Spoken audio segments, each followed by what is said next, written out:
I'm in search of conversation guests. If you are interested or know someone that might be interested, please contact me directly. Thank you. On yours, on the other videos, I saw everybody sitting down at the table or sitting in the screen going, and I said, nah. Different. People are going to find this so weird that you're laying down. All right, let's do this. My name is Ernest Mendoza, and I work for the Department of Corrections here in the state of California from 1997 to 2014. I went to the academy in Galt near Sacramento for a 6-week academy back in November of 97 to the first 2 weeks of December of 97. And then starting the December of 1997 at Calipatria State Prison in the city of Calipat in Imperial County. I was born and raised in Imperial County. So when you apply for the Department of Corrections, usually they keep you close to home if possible, if there's an institution there.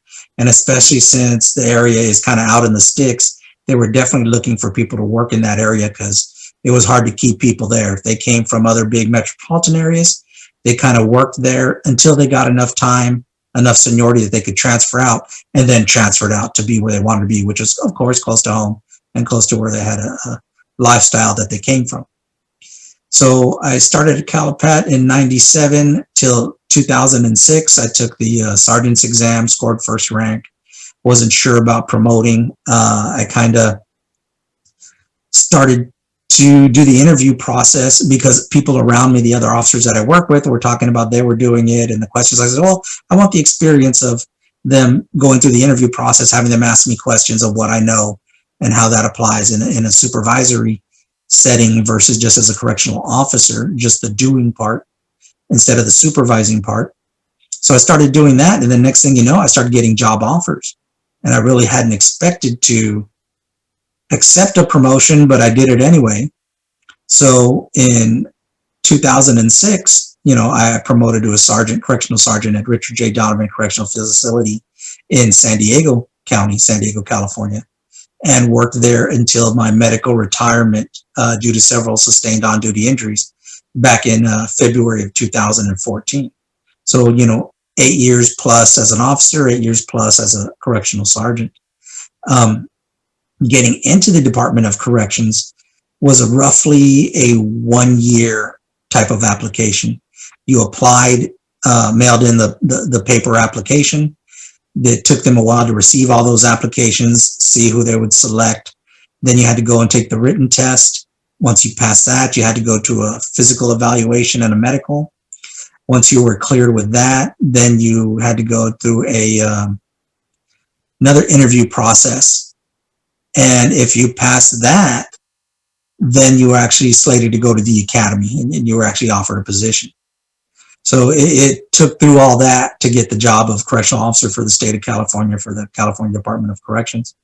And that was kind of my journey getting in and my career there. What differs is the fact that with working in that environment, it's definitely has its ups and downs, it's prone to violence. And with that, I sustained several injuries. I had several surgeries, a laminectomy, discectomy for a herniated disc at my L2 in 2010. Went back to work after that. 2013, another laminectomy and discectomy at my L5 lumbar. And after that, I was just determined that I was prone to injury with my back in the condition that it wasn't prudent to continue in that career anymore for the sake of getting hurt and further damage. From those injuries, even though I retired in 2014, 2019, I had a cervical fusion in my lower cervical area. I'm looking at maybe surgery for a torn rotator cuff in my left shoulder. So, it's a physically demanding career. And as such, I've seen a lot of people who did the job a lot longer than me, made it to the 30 plus years, high 20s that just, we called them dinosaurs because they've been so long working for the institution.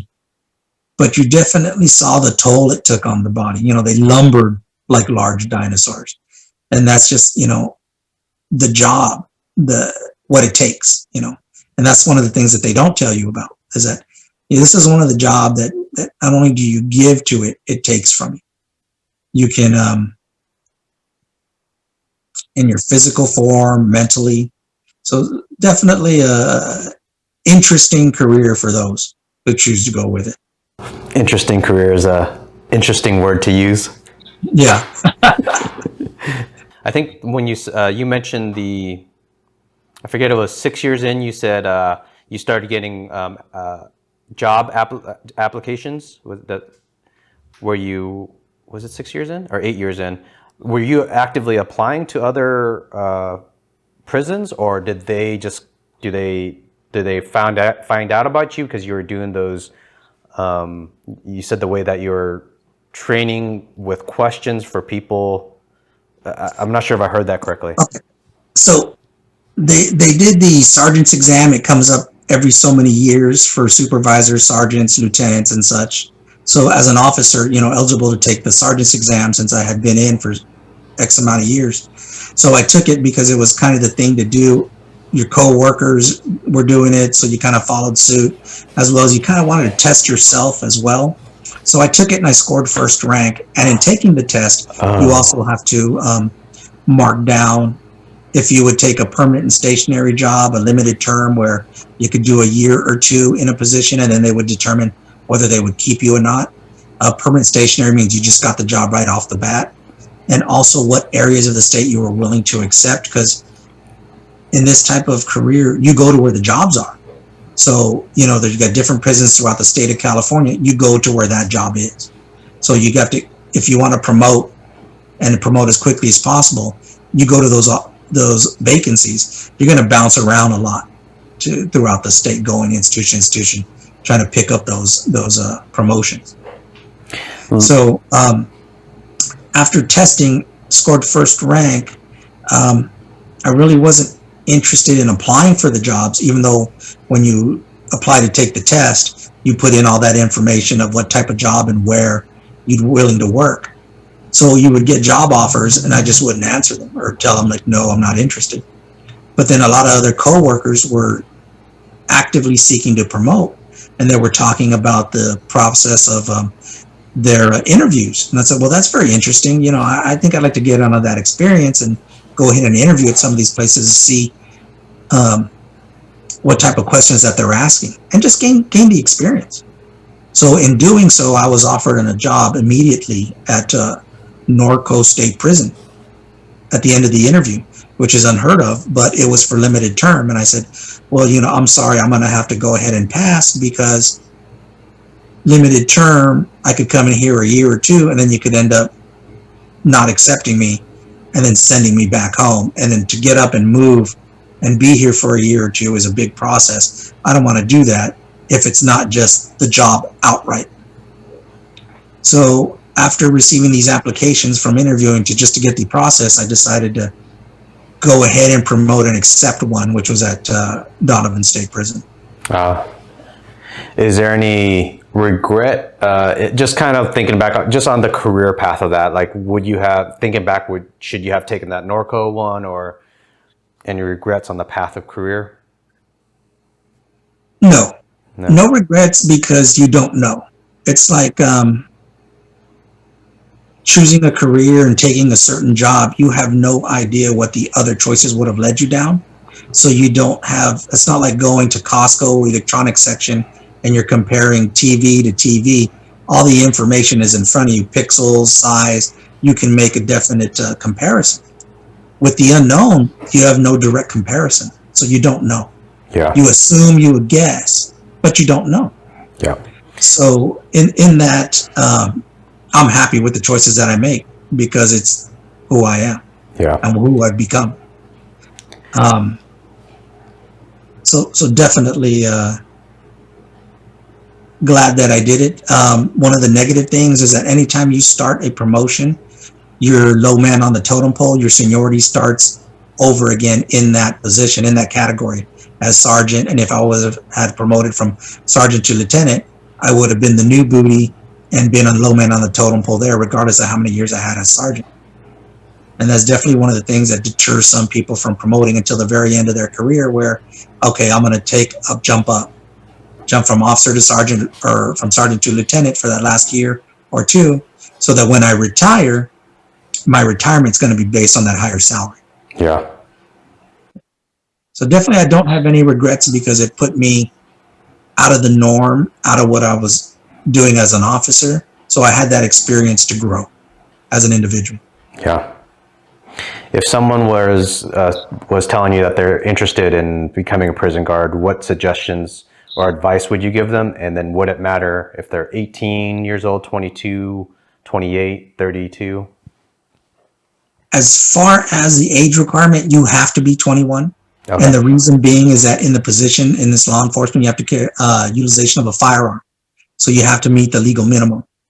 So you must, if you're 18, work up to it. You got time to train, get yourself physically fit and ready, mentally study what it is, take some tours. Like if you want to get involved in law enforcement, they say, request to do a ride along with your local police departments. You can get a brief glimpse. You can tour an institution to get to see what it's like inside. Definitely little baby steps that you can do to try to head towards that until you're 21. What department you're going to, what firearms do they use, have an adult take you to a firing range and develop proficiency in the equipment that you will eventually be utilizing if you get into that career and are accepted. As far as pursuing that career, I tell everybody do something else. I have 2 children and I would never want them to be correctional officers. Go to college, pick a different career, be a dentist, be a nurse. There's a lot of other noble professions that aren't going to tax you in the way that this does. Not only physically, but mentally and emotionally. There's a high rate of divorce. Unless you have your first divorce in, we consider you're not even vested. The different ways to deal with the stress level, alcoholism is a high rate in officers, especially correctional officers. They say that there's a lot of mental health studies done that there's a lot of PTSD of working in that type of environment is equivalent to being in a war type environment, just due to the stress and the adversity and the violence and the negative impact of all the, you don't go to your job and they tell you, hey, F you so-and-so, and no, I'm not going to do this and that. And that's on a daily level. Mm-hmm. So I definitely would not want to tell somebody to go in that profession without knowing all the risks. Yeah. I personally, I don't have patience. I don't like waiting in lines. I don't like being in a wolf pack on the highway. I want to be the first. I don't want anybody else around me on the road. Even in certain things, your correctional awareness, we call it, and being to observe the situation, knowing your environment because your life depends on it. Doing that in public, looking at what people are wearing, how their body language, what they're driving, how they're moving, the way they're talking, specifically what words are they using. And then in an environment like going somewhere where there's a large gathering, music festivals, major league sports, arenas, even just to the beach or a crowded restaurant. It's something that you tone down, especially after retiring for so long. I haven't been in that environment since 2014. So you definitely get a decompress, but it doesn't leave you, not in its entirety. And it's funny how somebody could come up that you've worked with and they'll bring up something in the past, an incident that you were both involved in. And the next thing you know, mentally, it was almost like you never left. You're in that moment, you're right back at it. You might as well be back in uniform. Wow. It just yanks you right back in mentally. Yeah. But after decompressing, it goes away a lot quicker. So knowing all that, knowing the physical cost that it can do, there's other people, even though I'm medically retired, there's other people in way worse condition than I am. And even with me, with 3 back surgeries and a possible, shoulder surgery coming and a 4th back surgery that might, for the disc above my fusion is thinning out. I might have to fuse that one as well. At least I'm not in a wheelchair. I'm not in crutches. I can do things. but I also can't do things. I physically guard exactly what I do, knowing that if I do too much, I'm going to have a bad night. I'm going to be achy. Yep. Or if I throw my back out, then shit hits the fan. I'm screwed. Yeah. Popping meds and trying to get appointments with the doctors to get, shots into the muscle sections of my lumbar, in hopes to just decrease all that painful inflammation. So, you'll never catch me, tennis, football, or any kind of sports other than just walking. This definitely had an impact on lifestyle. And knowing that, it can cost that. Definitely there's plenty of other careers where you can make some money and not have to be in this type of situation. Yeah. Talk about the process of getting into corrections. Like, it takes over a year, and took me over a year. Wow. Okay. And actually, one question was an application to, where was it specifically? I signed up for a jail security next to Donovan State Prison, but they never followed up on my application. Okay, there's actually 3 institutions there. And I don't know if you want to call them institution, because institution kind of sets itself at the state level, like a state prison. Donovan State Prison is the only state prison in San Diego County. There's 2 other facilities next to it. One is George Bailey's, which is the sheriff's department. So San Diego County Sheriff runs and staffs that jail. So he wouldn't be applying to that directly. He would be applying to the sheriff's department. Back in the day, to work for the sheriff's department, you would have to start in their jails first and then earn your rank, time in department, to go out and start doing patrol or assigned to a substation or wherever. So everybody started in the jail first. Now that's separate. Now you don't have to go to the same academy. They have a separate academy for corrections, and you still adjust the jail system. The third one there is actually a federal institution housed by or run by a private security. Okay. So that's not even like a Bureau of Prisons type of job where, you like, just say robbing a bank. That's a federal crime. You go to a federal prison. Mm-hmm. Well, some of those are like club feds, and they're not run by federal Bureau of Prison officers. Other ones are like run by hired security. Okay. And that could be something like, say you're an illegal alien and they find out you're undocumented, but you're still doing time. So you did a crime here, you got picked up by the state system, you're doing time in the state prison. Once you paid your dues and did the time, you get kicked out. Well, you get kicked out to one of those small prisons, and it's run by private security, but for INS, Department of Homeland Security, and you're housed there until you see a U.S. magistrate, a federal judge, to determine what to do about your case, whether they allow you to stay back in the States or you get deported because you're not here legally. When you look back on your career, do you regret anything about actually applying and working there, or would you do it different? I think that's kind of a catch-22 in the sense that, hindsight is 20/20, but you don't realize that if you didn't make any mistakes in life, you wouldn't have those opportunities to grow and to build.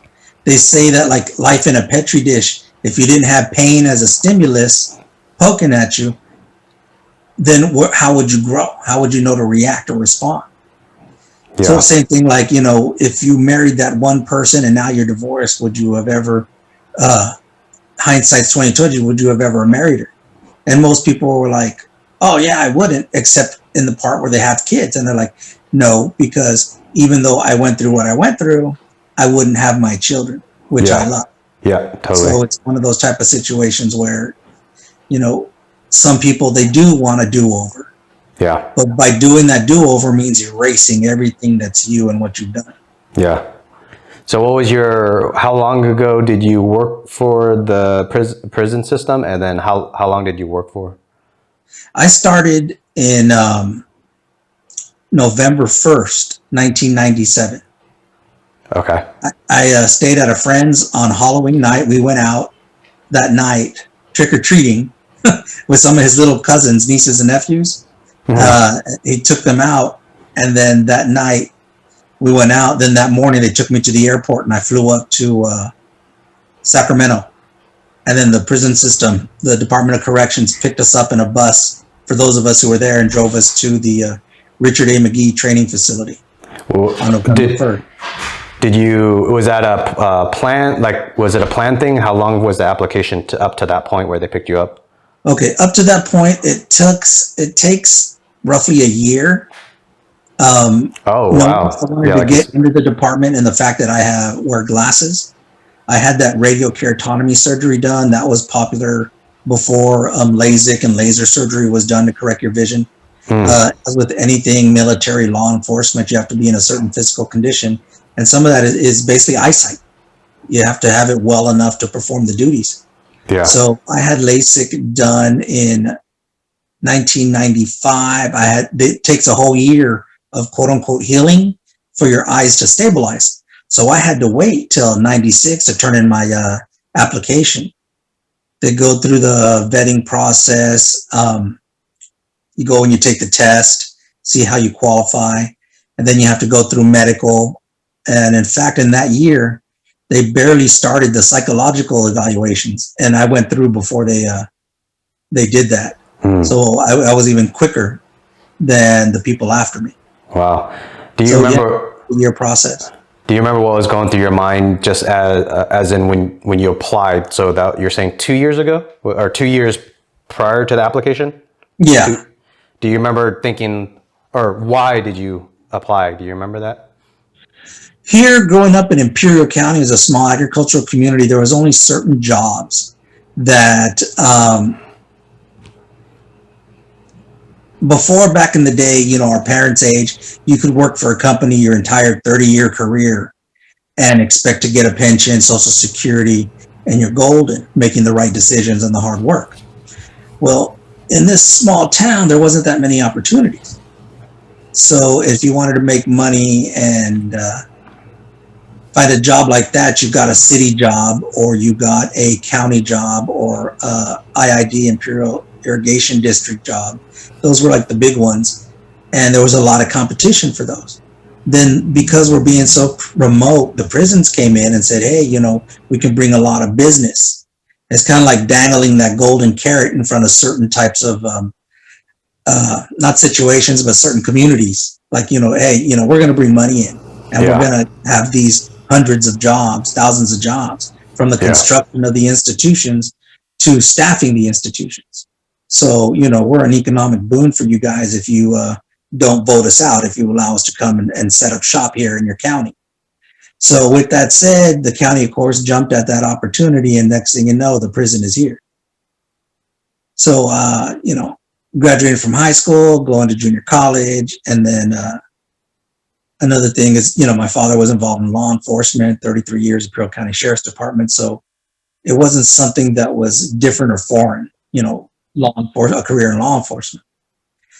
So my mother, who was on the city council for the city of Brawley at the time where I lived, which was a city about 12 miles away from Calipat where the prison was built, they had what's called a CAC, Citizens Advisory Council. And basically what they did is they invited people from the community to the institution, have like a business meeting, or this is what's going on at the institution meeting, to just inform the public.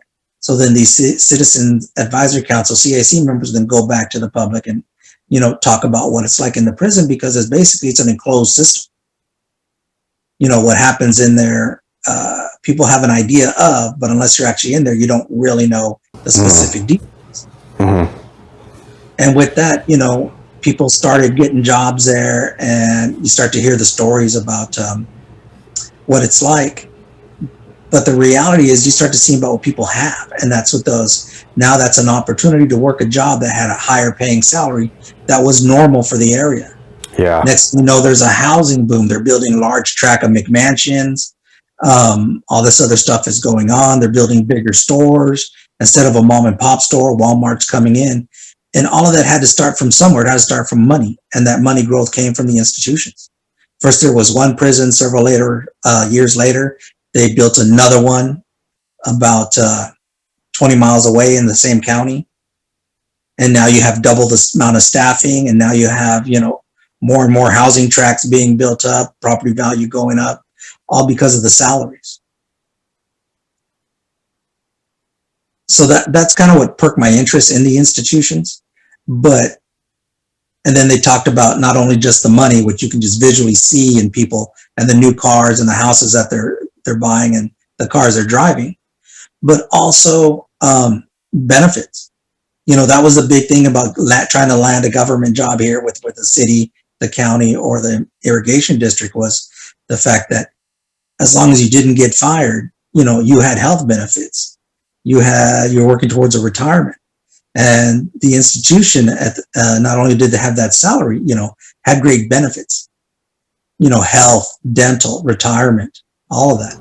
At that time, do you remember, I think you might have just said it earlier, but I don't know if I heard it correctly. Were certain, or during that era, were jobs kind of slowing down on giving pensions and whatnot, or has it accelerated more now? Do you kind of remember that? Here in this type of agricultural area, it was pretty much just the same. It was slow growth. A town of 18,000, 10 years down the road turned into 22,000. If you really wanted to have an opportunity to go to college, you left. And that's the deal. As a young adult, if you wanted to go somewhere, you wanted to get a further education, you had to leave because those resources weren't here. So you would leave to another big city, San Diego State, UCLA, UC Berkeley. You would leave the city, and then once you left the city, you got a taste of a metropolitan area, which has increased choices and quality of life. You have better health care because you have more hospitals. You have a greater selection and variety of restaurants. So many other things. Actual shopping malls. It's not strip malls, but shopping malls and stuff like that. So, it all kind of tied into bigger metropolitan areas, more opportunities, and then also, say you wanted to be a biologist. Well, you come here into a desert agricultural community, there's zero jobs for a marine biologist. But you go to San Diego State and you're right there next to the Pacific Ocean. There's jobs, there's work. Yeah. So depending on where you wanted to go with your career, you had to leave not only to get an education or to further your education, but to find jobs in that career, that field. Gotcha. Do you remember, so 1997, around that time, like, were pensions and companies offering pensions, was that on the way out? Do you remember it just declining like crazy? I don't see that as a decline because there wasn't a lot of business. They were all small mom and pop. Oh, I see where I see your So connection. basically it was Social Security, unless you got a government job that paid the pension. Okay. Gotcha.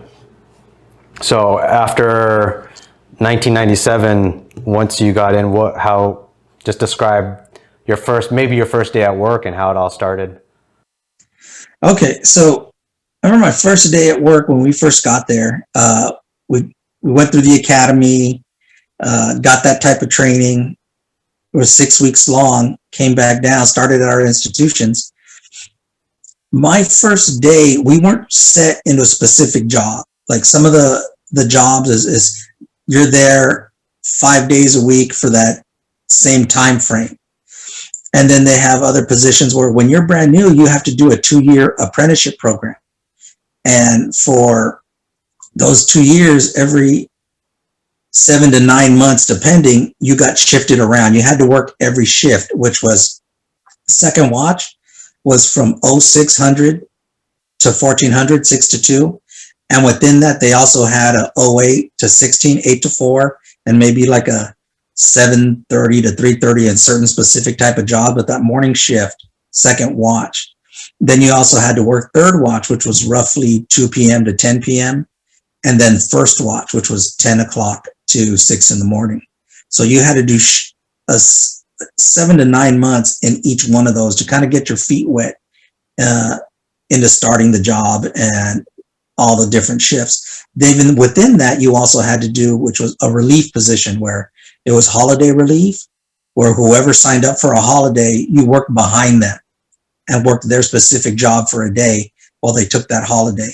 Then there was vacation relief, where whoever took a whole week of vacation or several weeks of vacation, you worked behind them for that week or several weeks, and then you would continue to. And what it basically did is it allowed you to be like a ping pong, move all over the institution at all different shifts to get that experience, that basic little tidbit of what it's like to work at the prison, and not just one specific facility during one specific time shift, only doing one thing. And you really got a showcase of what it is to work at the institution. So while trying to do all that, I remember my very first time I was on call. So basically, we weren't plugged into any position. The institution would call you from the watch, and the watch office, they had a watch lieutenant, a sergeant, officers, and their whole specific duty was to make sure that all the positions were filled for the next shift. Anybody called in sick, anybody who already had a assigned holiday or vacation time, whatever, to plug the bodies into those jobs to make sure we had a full roster. So I was on call, and I would call in or answer the phone when they called to select a position. And I worked that first shift, was first watch in December, because I graduated all in November. The first 2 weeks of December was my 6 weeks in the academy. So those last 2 weeks of December, I was just an on-call. So working the minimum yard, where the trustees work, the minimum security inmates who are classified, and those are the ones that do the majority of the work at the institution. They work in like the mini trash area, where it's kind of like a dump. And then also like all the yard work that goes around the entire outside of the institution, all the cleaning, janitorial. So I remember it was first watch, 10 o'clock till 6 in the morning. And that's when they do the majority of the counts, where, what's the primary purpose of an institution is to be accountable for keeping those inmates inside the institution and not back, in the public, exposing the public to harm's way. So my very first shift, my first day, was working that night shift there on the minimum yard, while all the inmates were quote unquote sleeping on their racks and taking count and accountability several times throughout the night.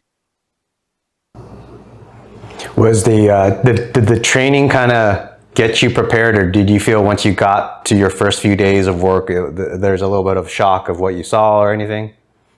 Yes, absolutely, because it was classroom training for those 6 weeks. And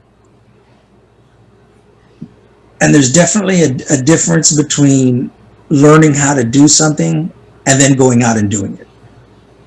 So the difference in this was applying the classroom setting to actual hands-on. And it's not the same like HVAC, like AC unit. Okay, we're in the classroom, we're learning about this, AC unit and how to do a annual checkup on it. And then now you're at somebody's house on the roof doing the annual checkup on the thing. The stress level is different because there was no inmate contact in those classrooms, learning how to conduct a count or learning what the use of force policy, or, going to the range and qualifying with the weapons of the department. Qualifying with the weapons department makes you proficient with that firearm, but it doesn't set you up for the time where you're a security gunner and you're watching out the back window onto the yard of several hundred inmates. There's an incident and may qualifying use of force, and you actually have to have that firearm with you, and you're actually aiming it at the inmates on the yard. It's a whole different type of a situation that can't be taught. You know what I mean? The emotions involved, the mentality of following the department's guidelines in that situation. Is it a good shoot, bad shoot type of deal? You can't teach that on the range. So definitely there was a different lag between classroom setting and actual application in an institution dealing hands-on with inmates, convicts. Was the first memory, the earliest memory you could think, where you're like felt over your head on a situation? Okay, you definitely felt nervous working into there because of the whole situation of you have a perception, but perception isn't reality. So when you're actually there going to work, and I was working on the level 1 yard, it's like, okay, first day on the job, you get those jitters and you're trying to figure out what's real versus what you think. It gets worse than that when you're going into a more dangerous part, which was actually going into the institution. It's a level 4 institution. These are guys, maximum custody. So they were more hardcore convicts. So that was definitely different than working with the people that were the trustees. They actually have a date to get out, a date to parole. Some of the other guys that dealt with inside the institution, they're lifers. They're never going to get out. They're doing multiple 25 to life, multi-murderers, rap sheet, a list of crimes forever, starting from the juvenile years way into a young adulthood, into every time that they were able to parole from prior crimes, committing new ones, and now they're remanded back to the custody of the state. And, way different than the other guys who were like, okay, we screwed up a couple times, but we still allowed to do our time and go back out into the public, they get a chance. And they realize that continually screwing up in the prison while doing their time is going to mess that chance up. Where these other guys, if they don't have a date, then, there's no incentive to behave. There's no incentive to change from the mindset and the actions of doing what they did before that got them there. Yeah. How many physical altercations on average on your shifts, or a week or a month? See, that I thought you were going to ask, like, maybe through the career, and I would say countless. Yeah. To the point where after so many years, you would forget incidents until somebody who was there would bring it up, and then all of a sudden, it come back from long-term memory storage into like, oh yeah, I remember that. Violence is a way of life inside an institution because of the inmates. It's very political with inmate politics. It's very racially charged. And it's not done by the state or by the officers. It's all done by the mindset of the convict. There's strength in numbers, and this is true. Whether you see it with predators on a school of fish in the ocean, they ball up. You'll get a couple of us, but you won't get all of us. So, the predator fish go through and they nab some here and there. And by the time they're done, that ball of fish is smaller, but it still moves forward and grows. Same thing with the inmate population, where they segregate themselves among the Hispanic inmates, African-American inmates, white inmates. And then you have what's called other, which was catch-22 for everything else.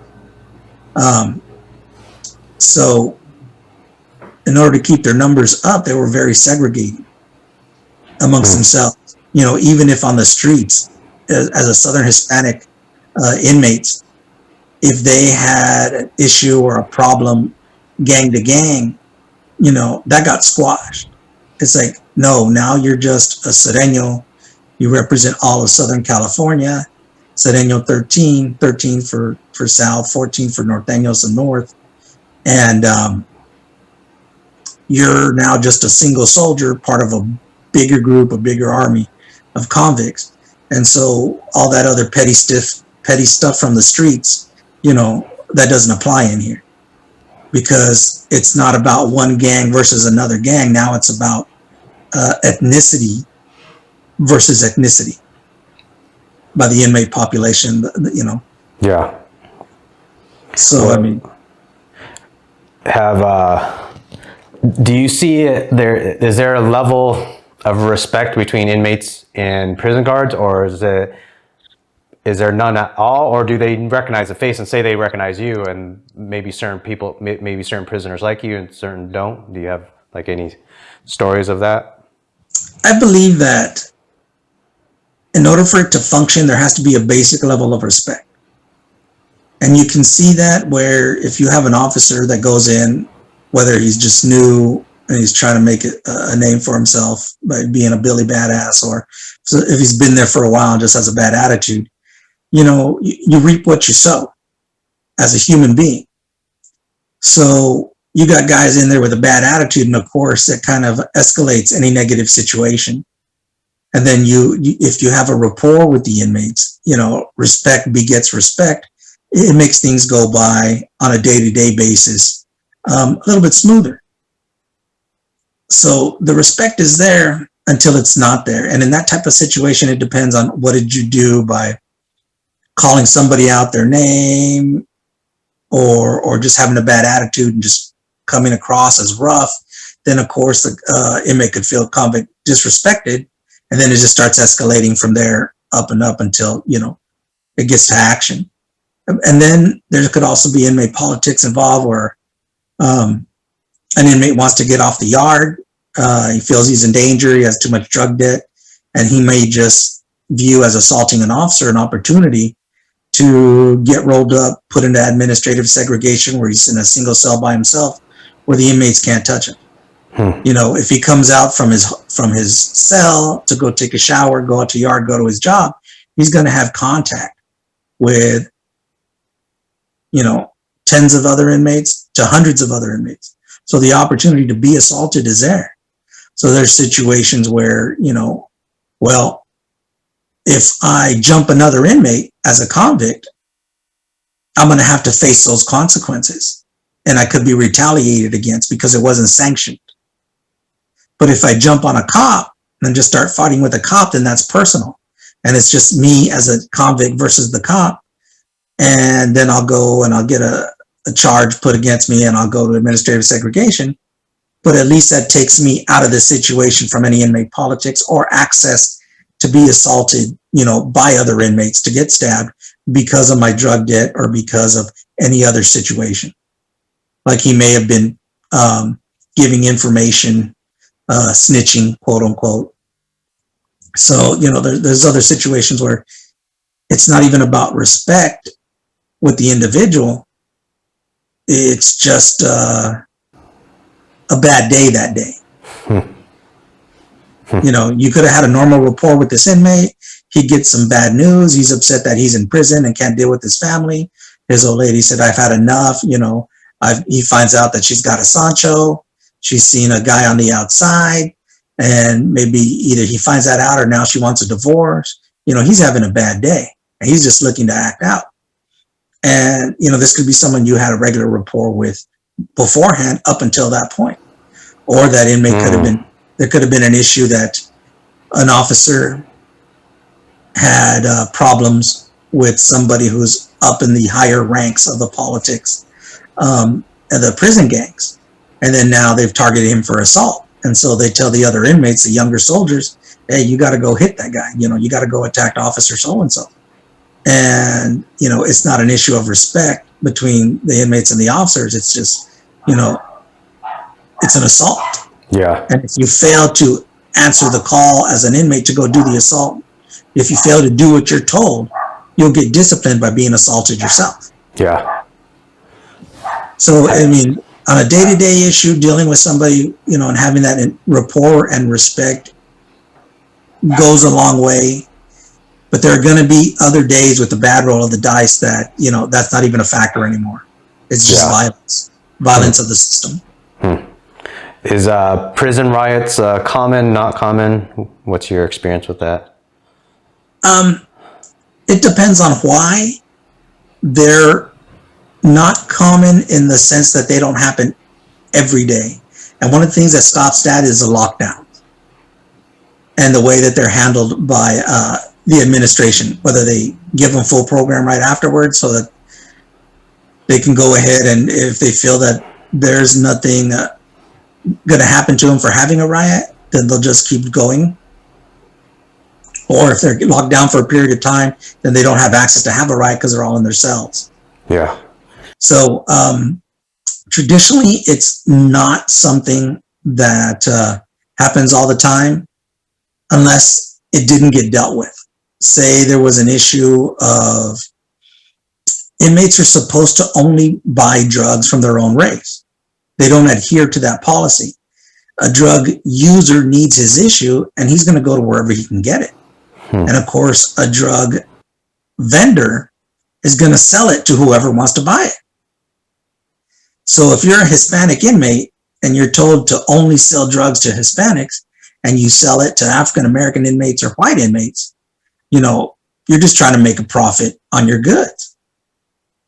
So if you're a Hispanic drug dealer in the prison and too many other inmates owe you money from a different race, and you go up to them, to their shot callers or other inmates in their own little self-set up political system of having power, like, hey, so-and-so and so-and-so and so-and-so in your group are behind. What are we going to do about it? And the thing is, you don't throw your own under the bus, because that's a sign of weakness. So you can't simply say, well, okay, those 3 inmates, go ahead and go deal with them because you're a different race.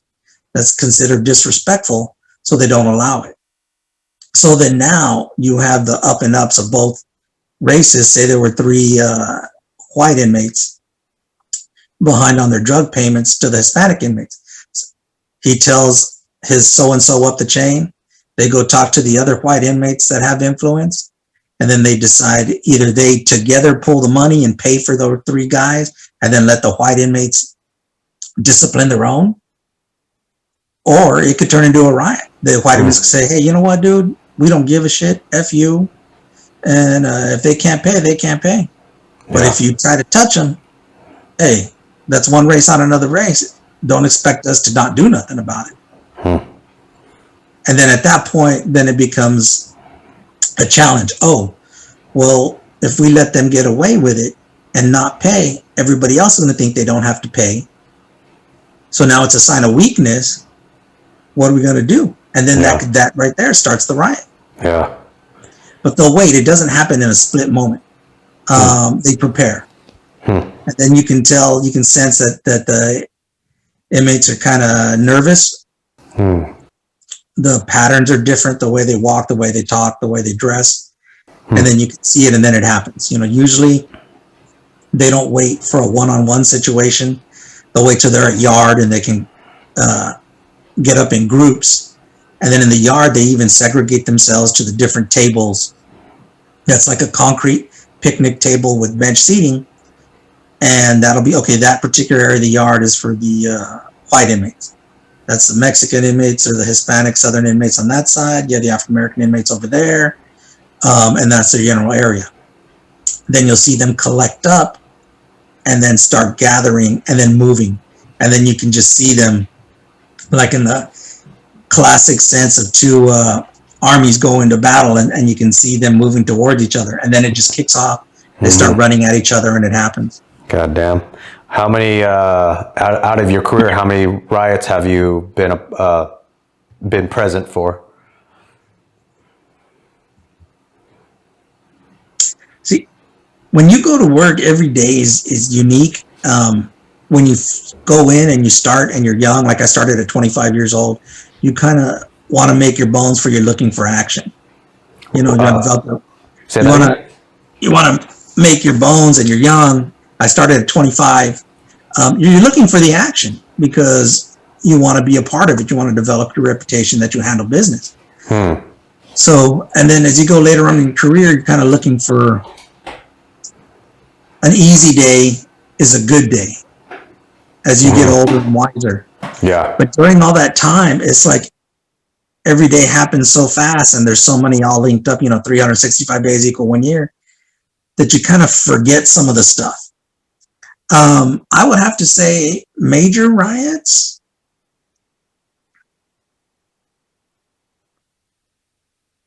All in all, I did over 8 years as an officer, over 8 as a sergeant. I would have to say under 20. Okay.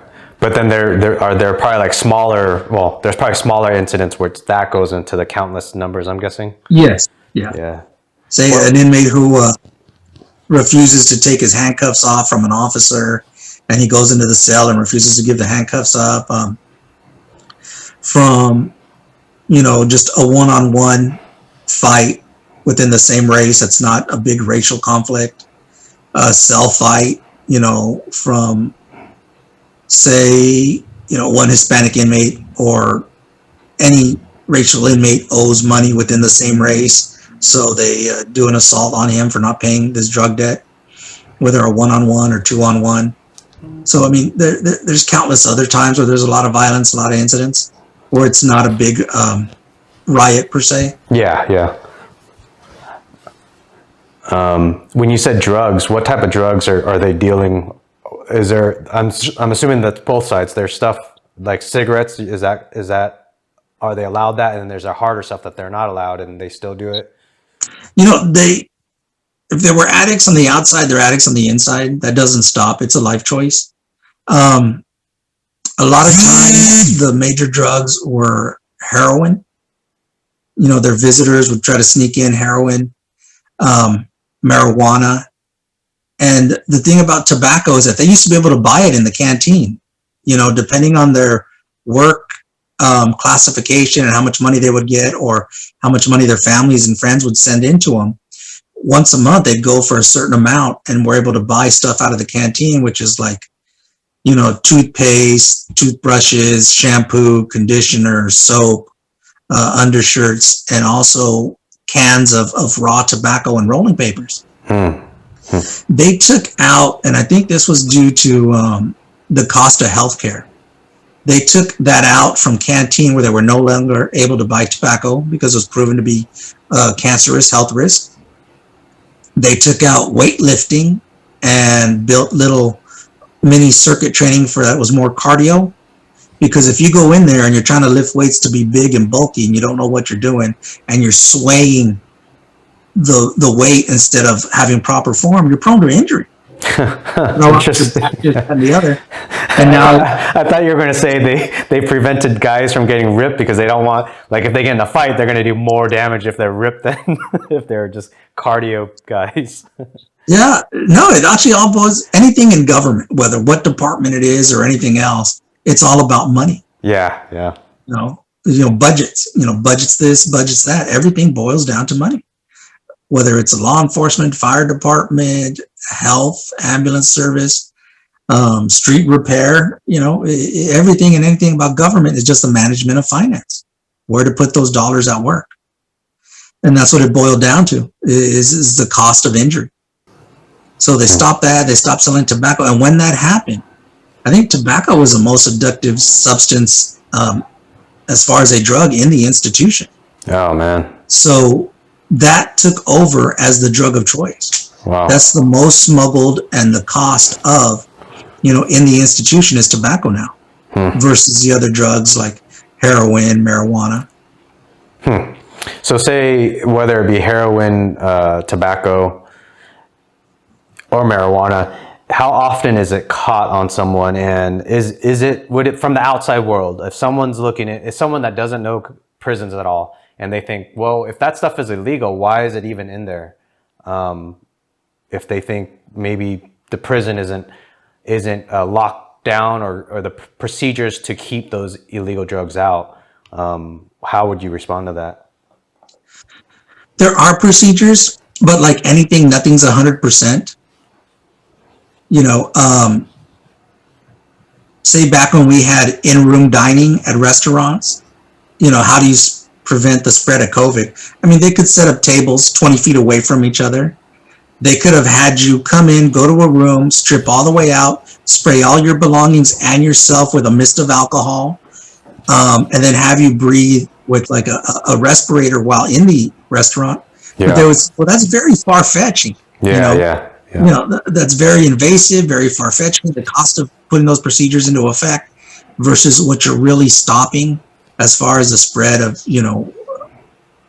an illness while dining and dealing with other people. And the same thing as you apply that way anywhere else involving safety. There are procedures involved. The majority come in through visiting. And the thing is that if there's a specific situation, inmate's brother comes to visit him, they're allowed to use the restroom. They're supposed to check the restroom before and after the visitor uses it and goes back into the visiting area. So when they go to check the restroom, they let the brother back in to see his inmate brother, and they check and they notice that, whoa, wait a minute, in the toilet area there's some fecal matter and some little pieces of plastic. They think the brother had secreted drugs in little plastic bindles up into the anal cavity, used the restroom to get them out, and then before getting checked and patted down and whatnot, was allowed back into the visiting room to see his brother. Yeah. So that's the type of situation where if someone's coming to visit, you're not allowed to just immediately strip them out, check their anal cavity, do medical procedures.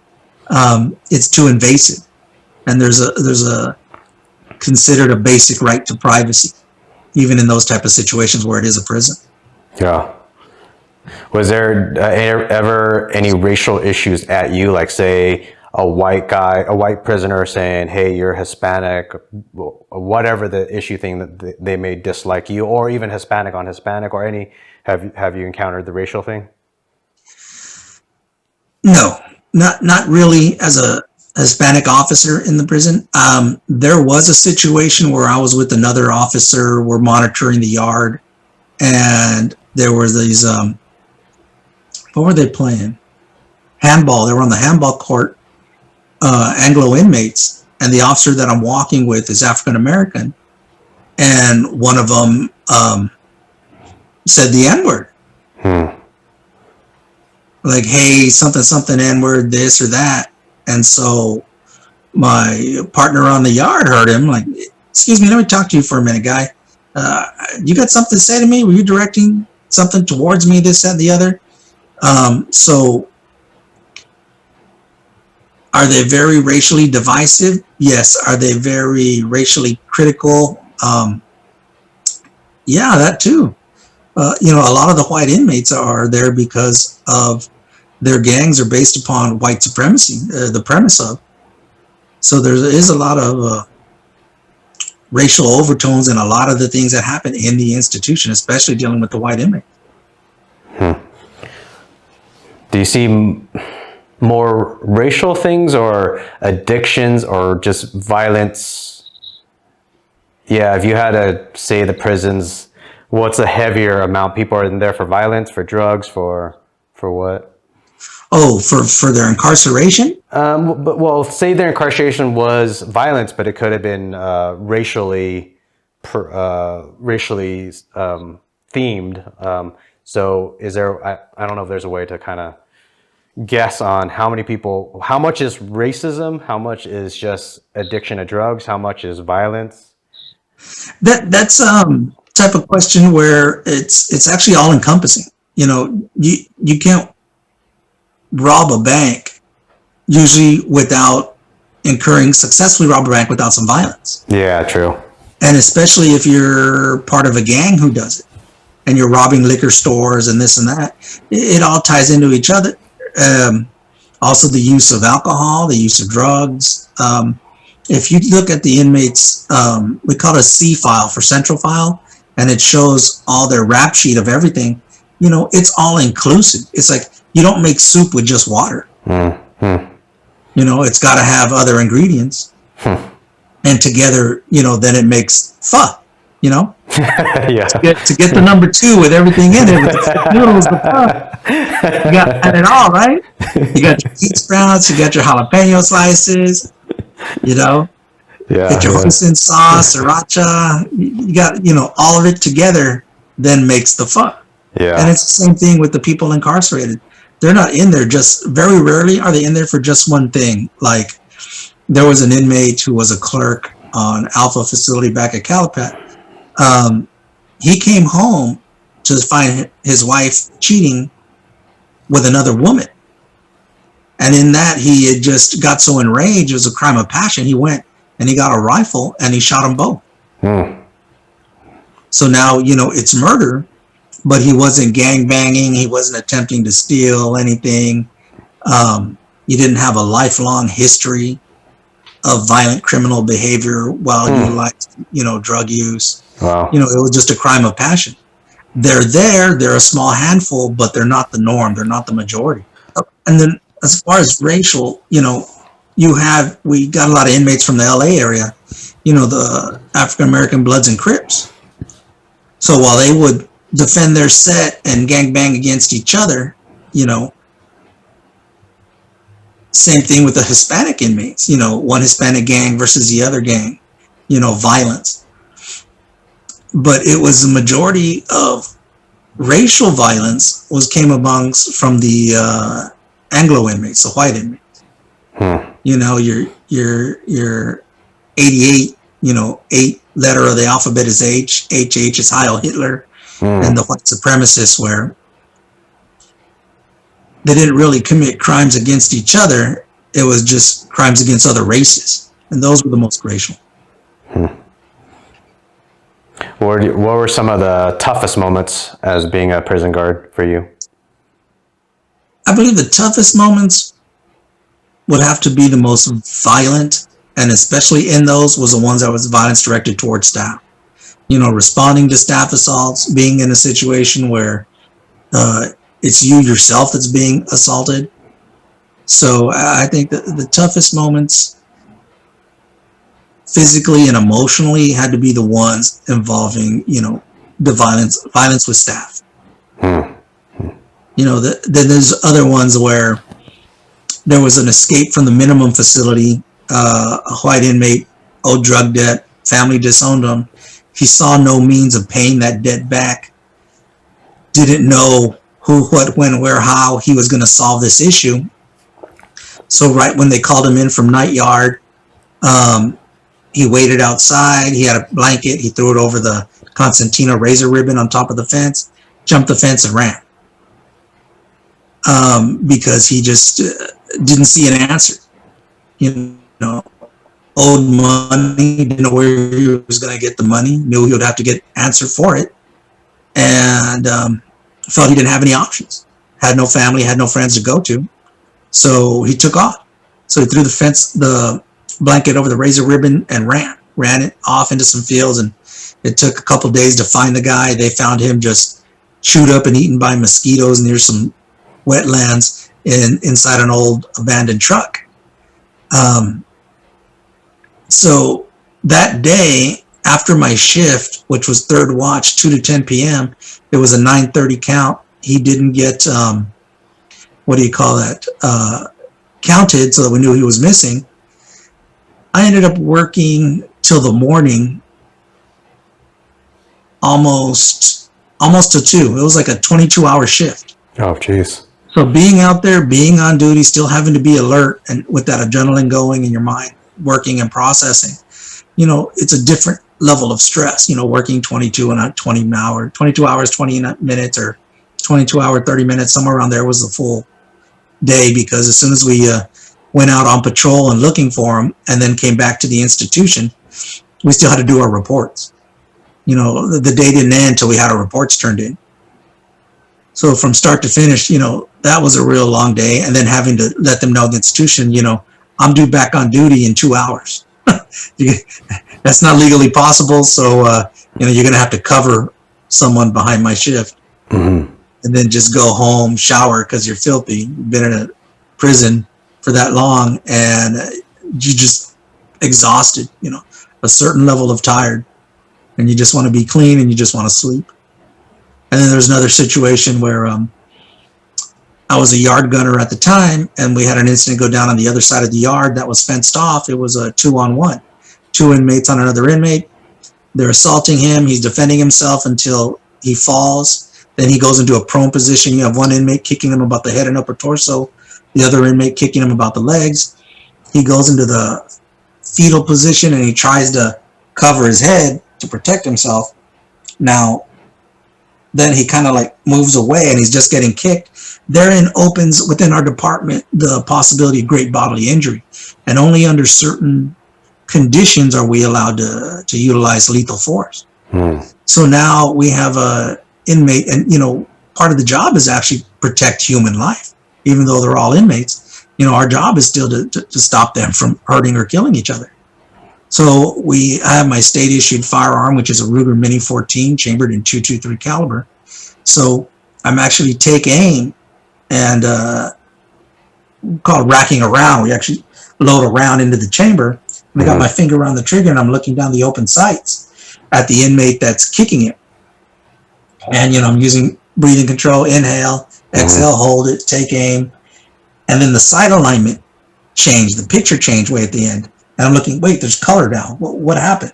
And I look up from the sights. It had changed to green. And what had happened was, as it had happened far down the other side of the yard in front of the program area, the yard was put down. It was going on.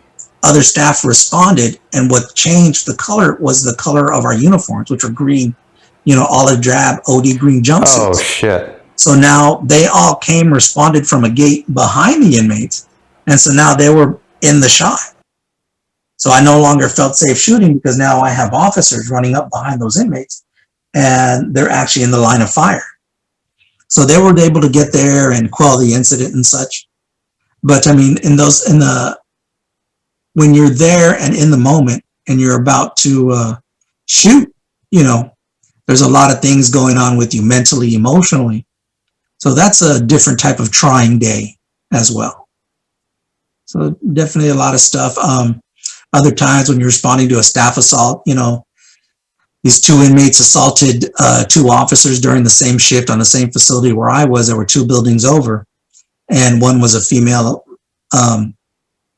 officer and the other one was male. So an older male, and as I ran from my building, linked up with the one officer who was in between the two buildings, the one that had the alarm and where I was responding from. We both ran through a gate that separated the yard to housing unit C4, and then to see the staff member coming out, after being assaulted. And the person was actually hit with their own baton that the inmate was able to wrestle away from them. And to see that, there's all these different things that there's these different things that require, or you deal with a different level of emotions. So, a hard day, a trying day, because of all these different incidents and different types of incidents, it's different levels of a hard and trying day. Yeah. If I've heard some people say that cops, I'll connect this question, I'll kind of preload it. Cops tend to get into their position because they're type of people that like power. Now, I don't know how true that is, but that's just a statement I've heard. Do you feel that way with prison guards at all? Or if someone were to say that about prison guards? I don't know. I mean, I think that in the environment, you have to carry yourself as a person of authority. When challenged, you have to act in a manner that is quote unquote alpha male, simply because of the position that you're in. These people have state issue. State issue is basically, 3 meals, a cell, and the clothes that are given to them. And what they're able to get through either quarterly package every 3 months from their families sending them something, or what they can buy at the canteen. That's it. That's all they're allowed. So they're not in a position to, I guess they're both the inmates, the convicts, and the staff are not in a position to back down, because either one is showing a sign of weakness. Like if you tell somebody, hey, I'm going to pat you down, and you're supposed to pat them down, conduct a closed body search. The inmate says, no, I'm not going to comply. You don't just let him go and go on his way, because now in front of all the other inmates, you're going to look as weak. You didn't follow procedure. And then all the other inmates, none of them are going to allow you to pat them down to conduct closed body searches, which is a failing in the safety and security of the institution. And then if it looks like the officer is being overly abusive to an inmate, the other inmates will respond to that inmate. Like, hey, why are you letting him punk you like that? Yeah. So there's a certain line of tension, kind of like when you fill a glass up to the top, it's about to spill. Yeah. Where, neither of you are expected to not only cross that line as far as just absently using force, but to back down as well. Because anything viewed as a sign of weakness in that environment from either side, is you're looking to get taken advantage of. What do you think is the worst story that you could think about from your career? Oh, worst story. I would have to say, all in all, it would have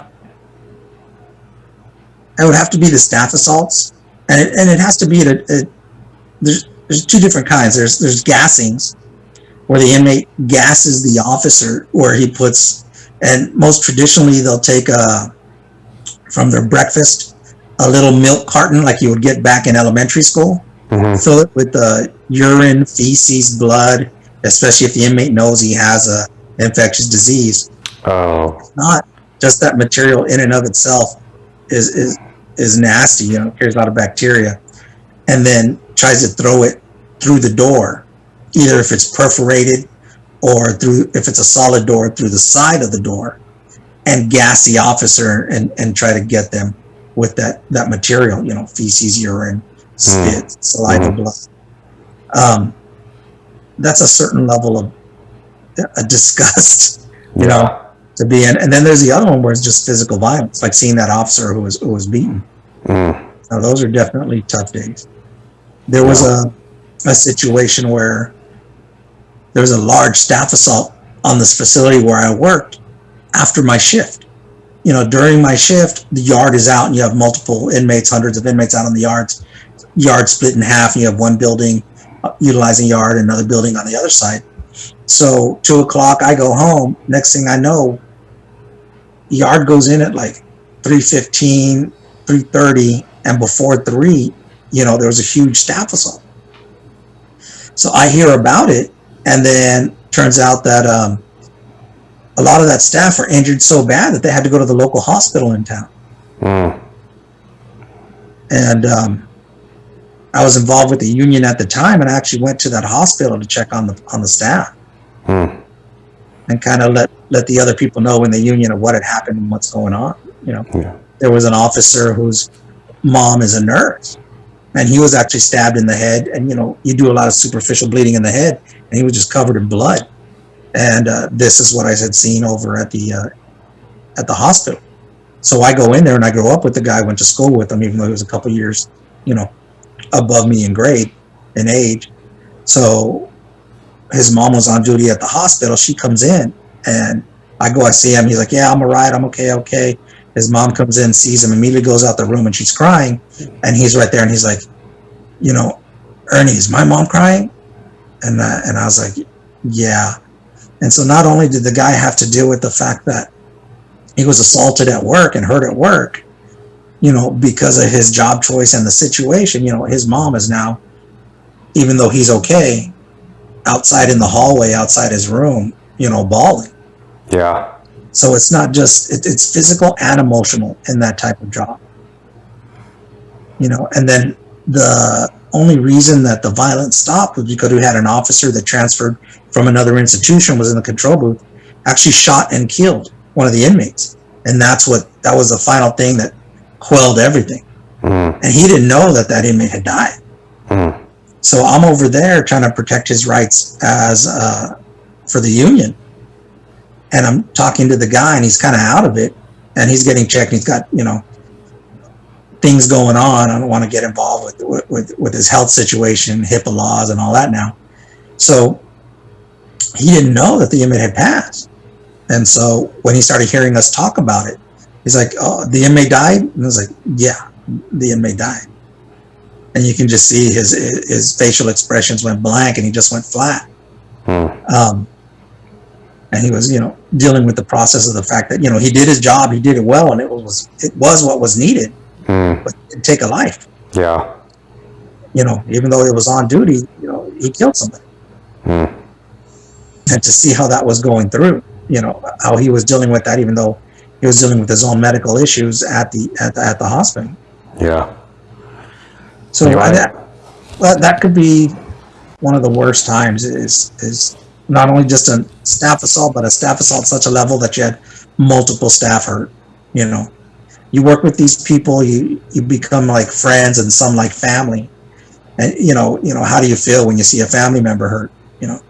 Those are the worst times. Yeah. So I asked you about the worst. What do you think about the best? What's the most rewarding part of the job? What was some of the best memories? I think as you get older and wiser, some of the best memories are, they say, like if you take a long road trip and you don't remember the drive, what that means is that you didn't have anything negative in the drive that made you go like, oh, I had to swerve, or oh, remember I hit that patch of black ice and I was skidding. The long drive where nothing was memorable was a good drive because there was nothing negative attached to it. Mm-hmm. And I think the good days are the days where you get to have that camaraderie and it's a peaceful, easy, smooth day. Later on, you realize those are good days. No. There's other days where you do the job and you catch an inmate with contraband, or you do a cell search and you find contraband and you think, yeah, I did a good job today. But definitely the days that are uneventful, you learn to appreciate that those are the good days. Wow. What was that I was going to ask? Oh, what type of person do you think fits this type of job?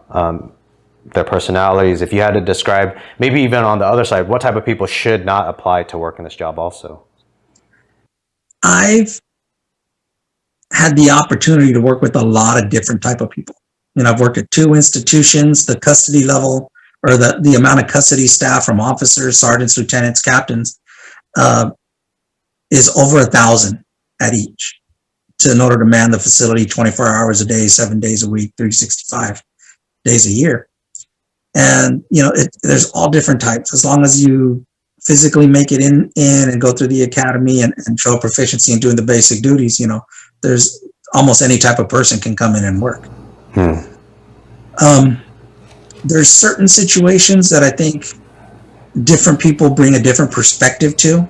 And I think that's a positive. Diversity is a positive. At first you could think that, well, it's a prison, it's rough, it's violent. Only men should work there due to the amount of violence. But then I've seen where inmates have responded differently to female staff than to male staff. Or male staff, they're very like, hey, F you. But to a female, they're a lot more polite. So there's more of a sense of persuasion to get them to do what you want them to do when a female staff member asks versus a male staff member. Where they're more likely to have that attitude to tell you to go to hell. So definitely there's a benefit to having all kinds.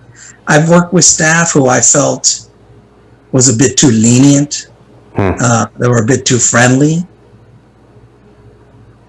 But I think it all serves a purpose because, all inmates are different aside from the politics and their own setup of rules that they follow, depending on who they are as an individual, not just as a convict and for what race that they're applying the politics with.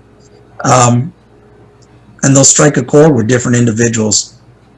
So definitely diversity helps.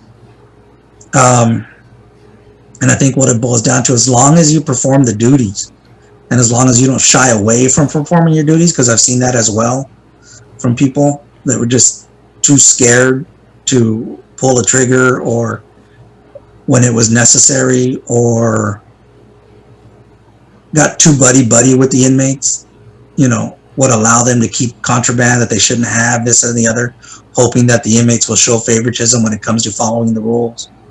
Like, they're supposed to follow the rules anyway. And if push comes to shove, it's not, the system isn't set up for you to fight a fair fight. You're supposed to have the advantage. Hence, we have the training, the equipment, and the staff. So it shouldn't be a situation where, okay, I'm going to keep giving to you as the inmate just to get you to do what you're supposed to do. They play that angle. So, definitely there's some personality types that I think aren't conducive to getting the prison running correctly. Or the ones that, they call it giving up the house, that are too free to give up everything and not enforce the rules. But aside from that, as long as everybody can perform the duties, and I think that because it's different. Working at an institution is different than law enforcement in the streets. The majority of the time you don't spend every day dealing with a violent felon. You're dealing with the public, you're doing other duties, you're on patrol, you're just observing. Or at the institution, you're surrounded by hundreds of violent convicted felons. And you're having direct contact, processing them in and out of areas, processing movement, doing the clothed, unclothed body searches, dealing with the violence. So it's as far as like where you think like, oh, someone needs to be an alpha dog to be law enforcement. Definitely you have to hold yourself as in a position of authority. Otherwise, who's going to respect you and follow you giving orders? Yeah. Because if you're perceived as weak, there's a section of the population that'll just walk all over you like a doormat. Yep. So I think there's a necessity to that. But aside from that, I think that in our profession, in corrections, it takes all types. So there's not really, and in hands-on, when working with staff as far as an officer, working with them as my partners, and then as a supervisor, having my subordinates, it definitely been exposed to all different types of personalities. So there wasn't just one major type that's at the institution, or that it needed to be one particular type. It was definitely different.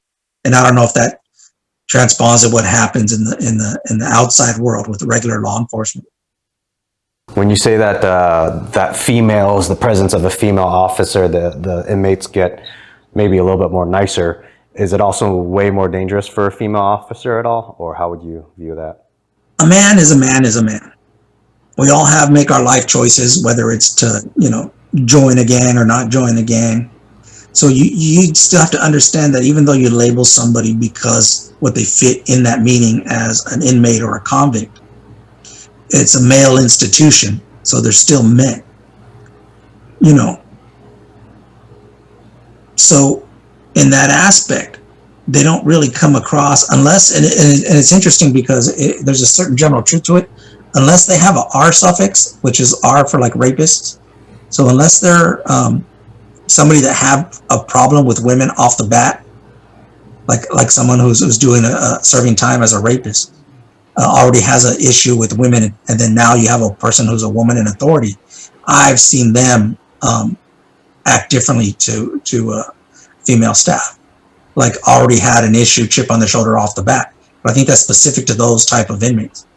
Aside from them, as a man, even though you're a convict, you're an inmate, you don't normally come across as just, unless you're like immature and trying to make a name for yourself and like, hey, look at me, other inmates, I'm calling this female staff a bitch, aren't I so cool? Unless it's that immature situation, usually they come across as very respectful, because as a man, every man has a mother. You don't necessarily come across as just an asshole to women. Did you have what is it, like child molesters in your prisons, or is it a separate? Do they segregate those? No, they're not segregated. Before they had stuff like PC, protective custody, everybody did their time. And then it got to the point where inmates, not just rights, but just their wants were championed by the PLO, Prison Law Office. The thing is, like, if there's an income source, you go for it. That's what we call some attorneys, ambulance chasers. If there's the opportunity, and I saw it at the institution from the medical side, if an inmate had to go out for surgery or out to the hospitals, they'd have the file for that inmate and all the medical stuff, and then they'd have this little piece of like a postcard. It would be into sections, and they would use stickers, and those stickers are basically a service. So if you had to do blood work, if you had to go get an MRI, a CT scan, an X-ray, whatever, they'd put stickers, and that was basically like charging. Each one of those was a service, and a service that will be charged for. And there became a problem when at one of these hospitals, they would know the state's gonna pay. So against all the other people that come in that don't have insurance or have limited insurance, they can only squeeze so much blood out of a turnip. But if a state inmate from the state comes in, they're gonna get paid. They're gonna get their money. So next thing you know, their little cards got stickers all up and down, or they even sometimes triple charged to get that money from the state over the inmate. Dealing with that, I forgot where I was going with that one. I asked that child molesters, are they in there? Oh. Then actually, go ahead, finish your thought. So with the child molesters, so when you get the prison law office involved, and they're like, even if it's something that's not even championing a cause, the state, if they win, or even if they don't have to win, it just looks like it's going to be a lengthy process, they'll get paid off. It costs money to litigate in court.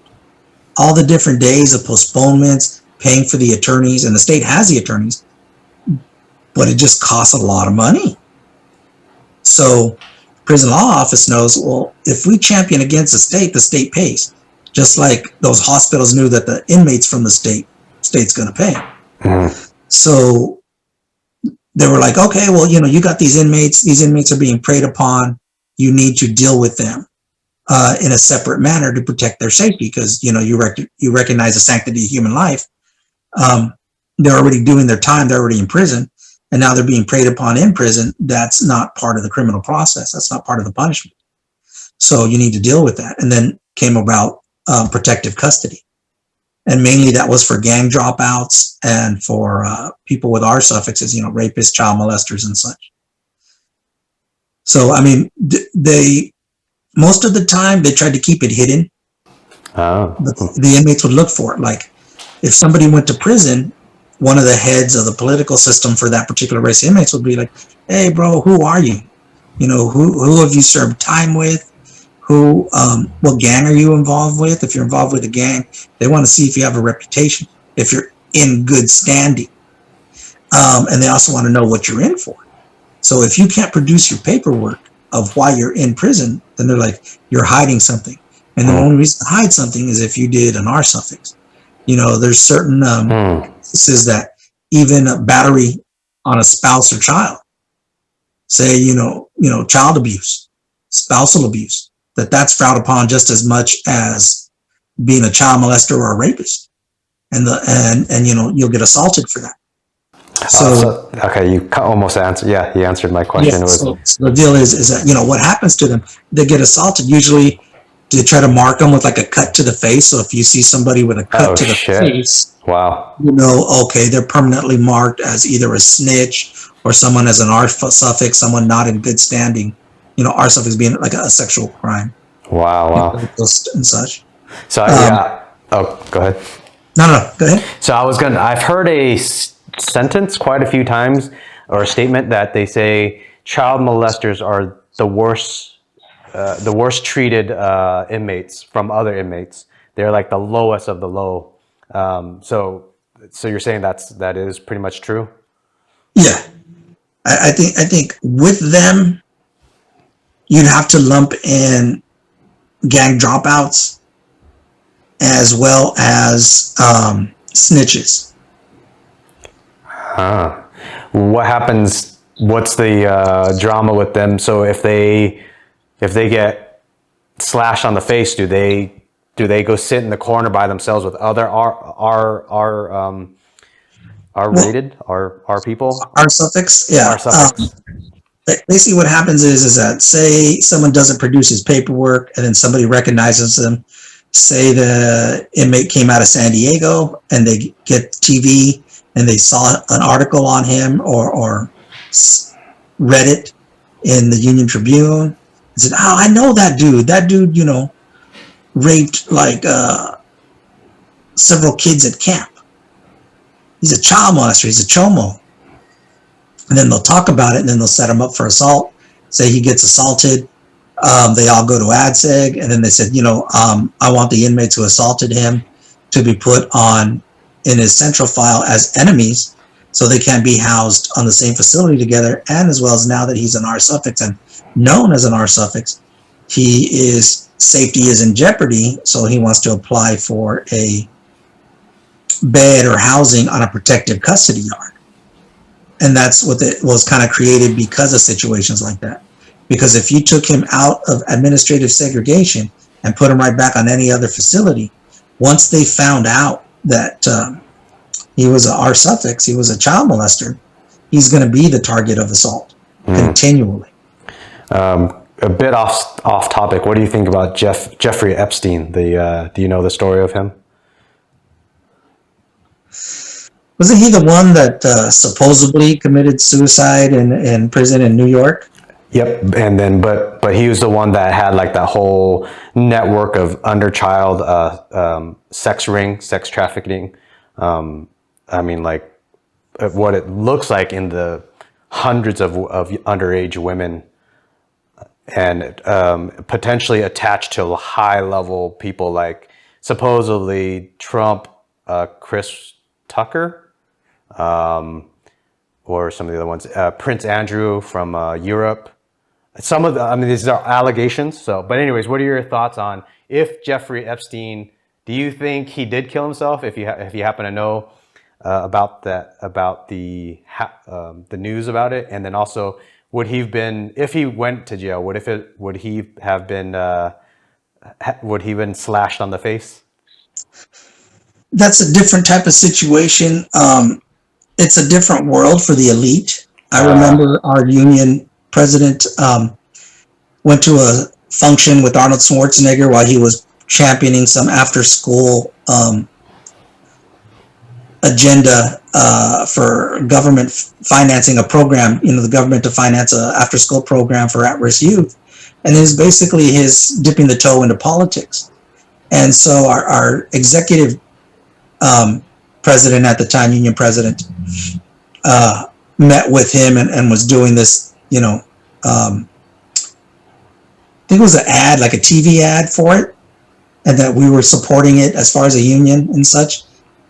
At the time, Schwarzenegger was driving around, I think it was an H1 Hummer, one of those original military ones. Yeah. And so the gas prices were on the climb up, but not that $3-4 like they were beforehand. So, and he recants a story where Schwarzenegger says, "Oh, I don't worry about things like that." Where no matter how ridiculously high the prices are and how us with normal salaries have to adjust, that he was in a different class. That our problems that we face aren't the problems that he faces. And as that, he lives his life differently. And it's not just him. There's a whole different segment of the population that are like him, the elitists. So, I mean, they live in a different world because of the money and the power and such. So it's, do the rules apply? They should, but they don't live by them like me and you. Yep, gotcha. The thing about Epstein is that in politics, you want to look like you have power, this, that, and the other. So you pay to play. All these fundraiser dinners, $400, $500, $1,500, $2,500, $5,000. It's also a meet and greet. So you sit there and you get your picture taken with so-and-so. I remember Schwarzenegger was at such a thing in Palm Springs at one of the golf resorts. And so if you bought a dinner plate, and when the mingling around, you go and you take your picture taken, it shows association. But if someone like Epstein was to go around and try to make it look like he had influence by taking all these pictures with people, it's not necessarily means that he personally knows those people, other than just, if you know the true story, he paid for a plate and took a picture. Yeah. But people try to play it part like, oh, well, look at me. I got all these pictures with all these people. Yeah. I'm a person of influence. Yeah. Or I'm an important person. Do we know if you have direct interactions with the people or not? Don't know. The Jeffrey Epstein one is really interesting. The Jeffrey Epstein, it seems to be a very interesting case. Like Bill Clinton has like 26 flights to Jeffrey Epstein's island. It's logged, so there's written evidence that he flew there. Mm-hmm. As for Donald Trump, I don't think there was enough evidence. So that one I don't know about. Chris Tucker, I think, did fly on the airplane to Jeffrey Epstein's island. And for Chris Tucker, it might have been a one-time thing, but I think Bill Clinton was 26 times, if I remember correctly. 16 written down, I think, and then 10 other accused times of some sorts.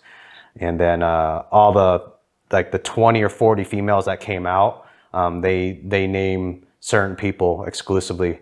So it's a pretty interesting case. I understand where you're coming from. There could be definitely some fuzziness to some of the details.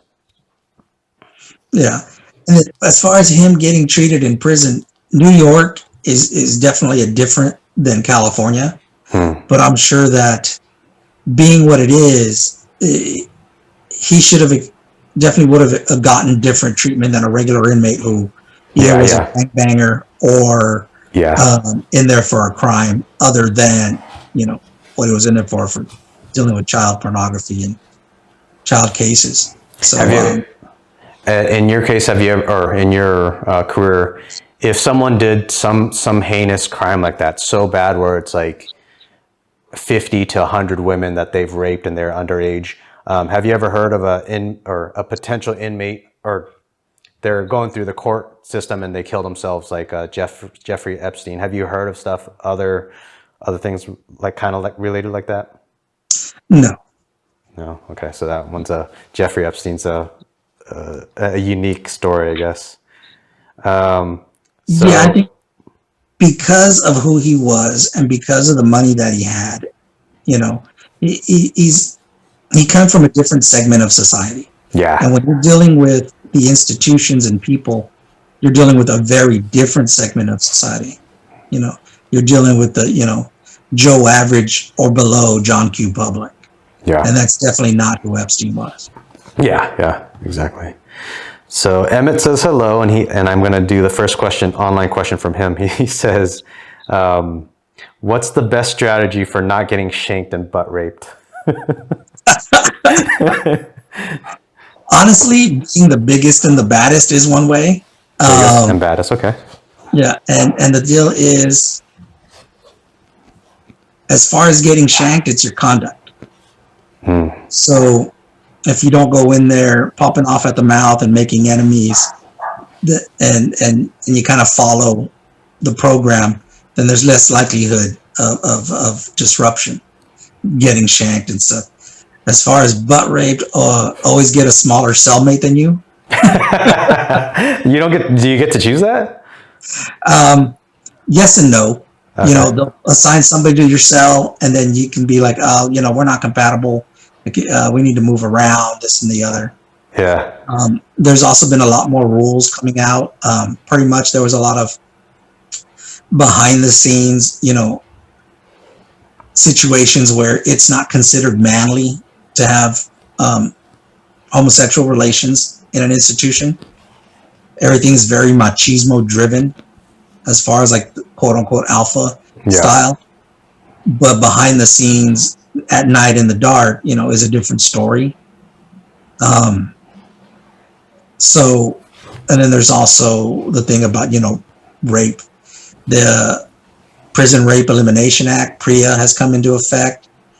So there's a lot of things that were simply either small things that were not talked about that have been brought into the light now, and there's ways of dealing with them.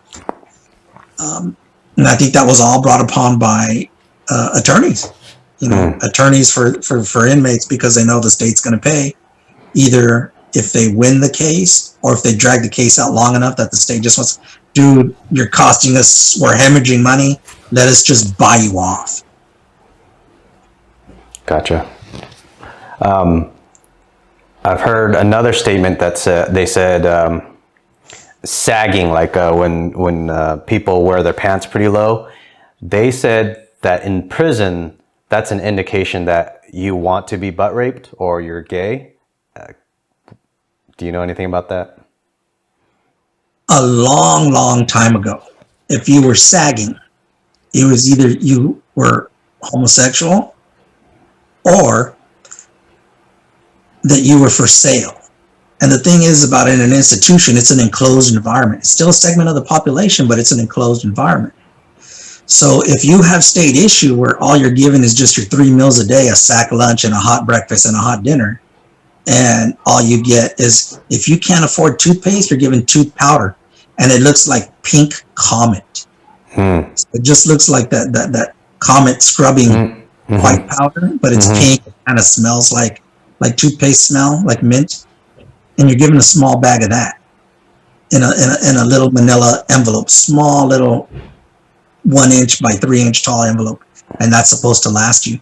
Even if you can't afford a toothbrush, you're given a free toothbrush, but you can tell it's cheap. It's even below 99 cents store standards. Wow. So if you want to have a quality of life better than just the state issue, and you're given, a state soap, which is a small little soap, like a hotel soap, and it has a lot of lye in it. So a lot of inmates use it to wash their clothes. But to use it on your body, it'll dry you out like sandpaper. So if you want to get a bar of Dove out of the canteen or something else, you got to find a way to hustle, make money. Some of the jobs in prison are paying jobs, but they pay 8 cents an hour, 9, 12 cents an hour. You don't get rich in prison unless you win at a lawsuit and the state pays you a giant lump sum and they put that on your books, or you have family members send you money, or you hustle.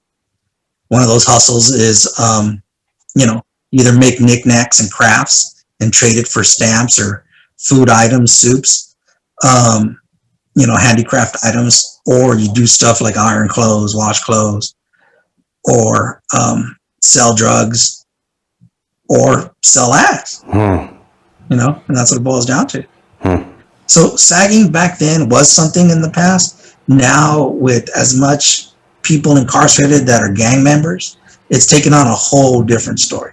That may have applied 30, 40 years ago, but now when somebody's sagging, it's usually they're still maintaining the gang lifestyle.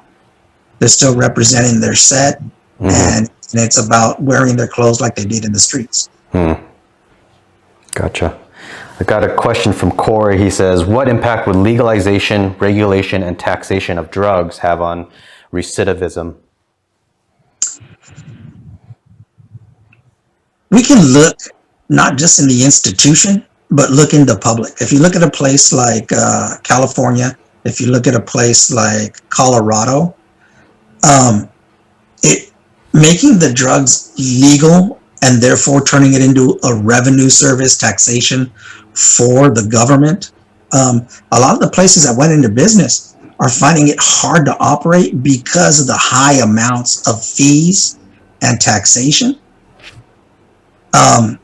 Just to get your license, like to open up a bar, you got to pay $40,000 for a license. Yeah. The licensing for a pot dispensary. I mean, the government is looking looking for so many ways as for revenue source that they're making it hard to operate. So, but has it lessened because they took it out of the light of the drug cartels and the local drug dealers? Have they lessened it? And the answer is no.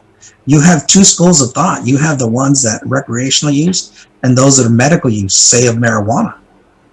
Now, basically they feel normalized and there's a legitimacy to their wants and needs now because they don't have to do it in the dark back alley deals to score their dime bag and hold their head down like, oh man, I'm breaking the law, I'm just a pothead. So they kind of humanized drug use. But it hasn't done anything to lessen it. The government didn't try to lessen drug use. They just wanted the money from it. Yeah. We're going to break the cartels by taking their revenue stream from them, which has nothing to do with helping anybody that's on drugs or wants to get off drugs. It's just about taxation. So the same thing at the prison, legalizing or anything of that nature isn't going to have anything to do with recidivism. The biggest thing about recidivism is choices. And when you want to look at a choice, the best thing to look at somebody is smoking. Somebody who smokes cigarettes, who's been a long time user or a short time user that smokes a lot, quit smoking. Some people try the patch, some people go cold turkey, but the whole deal is it takes a strong mind and choice to simply say, I've reached my level, enough is enough, and I'm going to stop. And to fight their urges to pick up that cigarette, whether it's regular, it's I only want to smoke when I'm drinking or only when I'm socializing. But it's the person who, like a buddy of mine smoked and was having a daughter. And he said, okay, I'm going to stop. I don't want to be smoking around the house or have it smell on me, when I bring my daughter into this world. and quit cold turkey. Didn't have to use a patch or anything of that nature. And it was just the strength of the decision. And that is the same thing with recidivism. You can sit there and you can blame, oh, I'm broke, I'm poor, my parents didn't have money, they couldn't send me to college. I went in a broken home, I didn't have all the,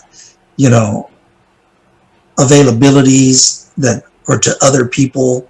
So, I had to hustle illegally to make mine.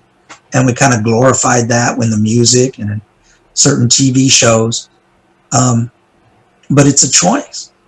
For all the amount that became into gangs, into drugs, this and that, there's a story of the couple kids who got a scholarship, studied, worked hard, got a scholarship, went to UCLA, went to Berkeley, got out, started a career, and now they're, car owners, homeowners, working, that didn't gangbang, that didn't put anything in their veins or up their nose, inhaled. So is it possible? That's like saying, is it possible to be a Navy SEAL? It's hard. It's hard as hell. Yet there's hundreds of them out there. Is it possible? Hell yeah, it's possible. You just have to adapt and overcome and be of that caliber that you can make it. It's not everybody. Not everybody makes it out the hood, but it is possible. And it's possible by those who made the choice. Smoking is 100% possible if you decide to stop and you stick with it.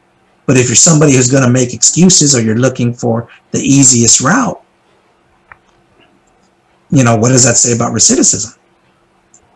So it's that certain amount of population, and especially being a law enforcement career, law enforcement officer, is you're dealing with people that are always pointing the finger. I look in the mirror, I don't want to face the fact that I'm a bad person. I'm not going to cop to the fact that I'm a bad person. Life is bad to me. I didn't have opportunities, always excuses, and it's your fault. F the police, F the government. I'm just doing what I want to do. Even though it's wrong, I'm not going to say it's wrong because I don't look at myself and say I'm a shitbag. But it's always everybody else's fault. Yeah. It's a cop fault that I'm in trouble and I'm in cuffs and I got put to jail. Fucking cops.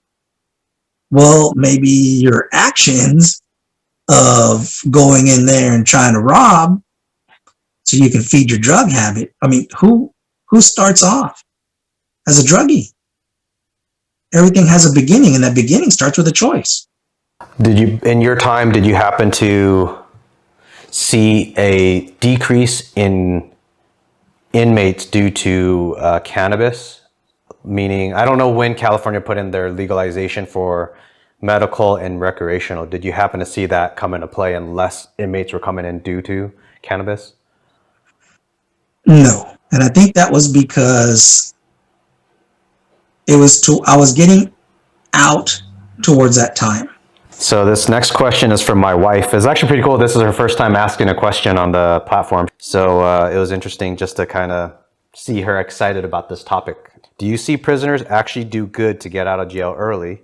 And how many, I'm guessing her next question is, what's the percent that have life sentences that you deal with? The inmates, when they come through, they're sent to several prisons that are called reception centers. That's where they're determined through a point system of what institution they're going to go to. They take into factors like, where were they incarcerated at? Is there an institution close to their home area where they have a family support network that can house them at that custody level? So we have level 1, level 2, level 3, level 4 inmates. And then beyond that, we have, administrative segregation, death row, certain other specialty type of levels. Security housing units.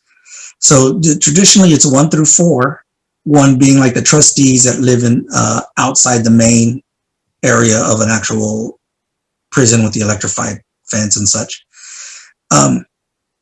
So once they get determined and then they go to an institution, that institution usually within a couple of points will house a certain style of inmates, depending upon the architecture of that institution. I started off at Calipatria State Prison in 1997, which is a level 4 institution. So I dealt directly with, maximum custody inmates. The majority of them, I would say, maybe up to 80%, were lifers. So it was a very small percentage that actually, had a date and that would actually parole.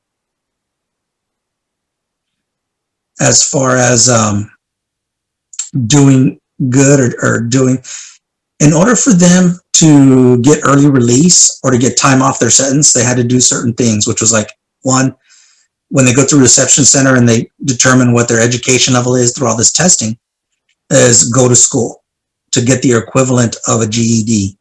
And once that's done, then they can do other things that may be court ordered, which is more normal now, like anger management, things of that. And they have to complete a whole series of treatment and get their certificate. And all those things are taken into account to lessen their sentence.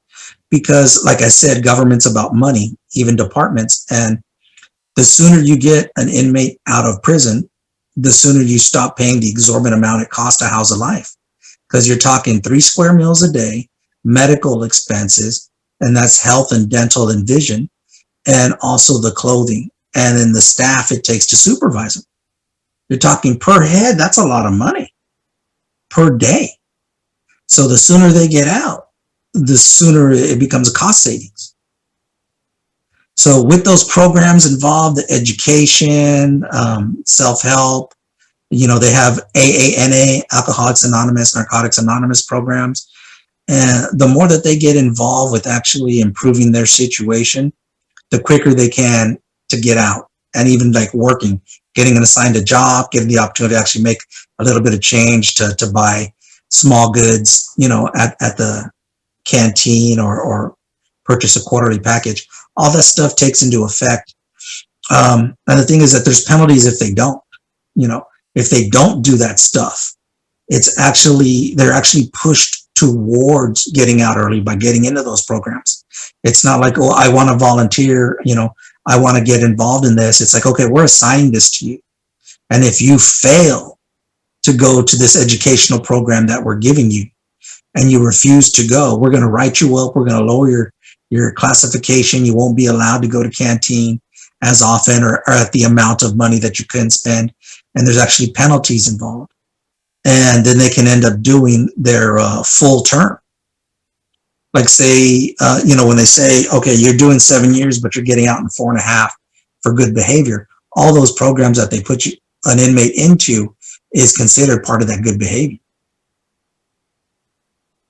So the design it's not necessarily an improvement or it's supposed to help them. But like I said, like quit smoking, it's based upon a choice, whether you want to or not. But all that stuff about getting an education, getting into programs, all that stuff to improve the individual, is all geared towards costing the least amount of money to incarcerate them. 4.5 years of paying them daily what it costs versus 7 years, you're talking of tens of thousands of dollars. So there is that opportunity, but it's definitely there for the majority of the inmates that are not doing life. And it's almost expected, that they go through those programs just to do your 4.5 out of 7 and get out. When people say prisons are for profit, is that all prisons? And or in correlation to this last question that you just answered, like if they keep the prison full and keep inmates in, then they get more money. Do you see that or? No, the inmates do not generate income. It's not like they're creating patents and that the Department of Corrections is going to get a piece of that money off that patent. It costs money to incarcerate. They're not for profit. Now, when you talk about a for-profit institution, you're actually talking about things like the GEO Group, other privatized prisons. And then the privatized prisons use security instead of law enforcement. And they're looking for ways to cut costs, because if you have 2X's is your income and it's 1X of cost, if you can take that 1X to half an X, now you're 1.5X income. So the quality of medical care, the training of the staff and quality of staff selection, the food the amount and the quality of, anywhere they can cut a corner, they can, because it's about the quality of the stock market for the GEO group and getting it to the shareholders. It's for profit. Gotcha. So are all institutions? No, because the state of California loses money. Gotcha. We're a multi-million-dollar budget for the Department of Corrections with all its institutions, and they don't generate anything for the state.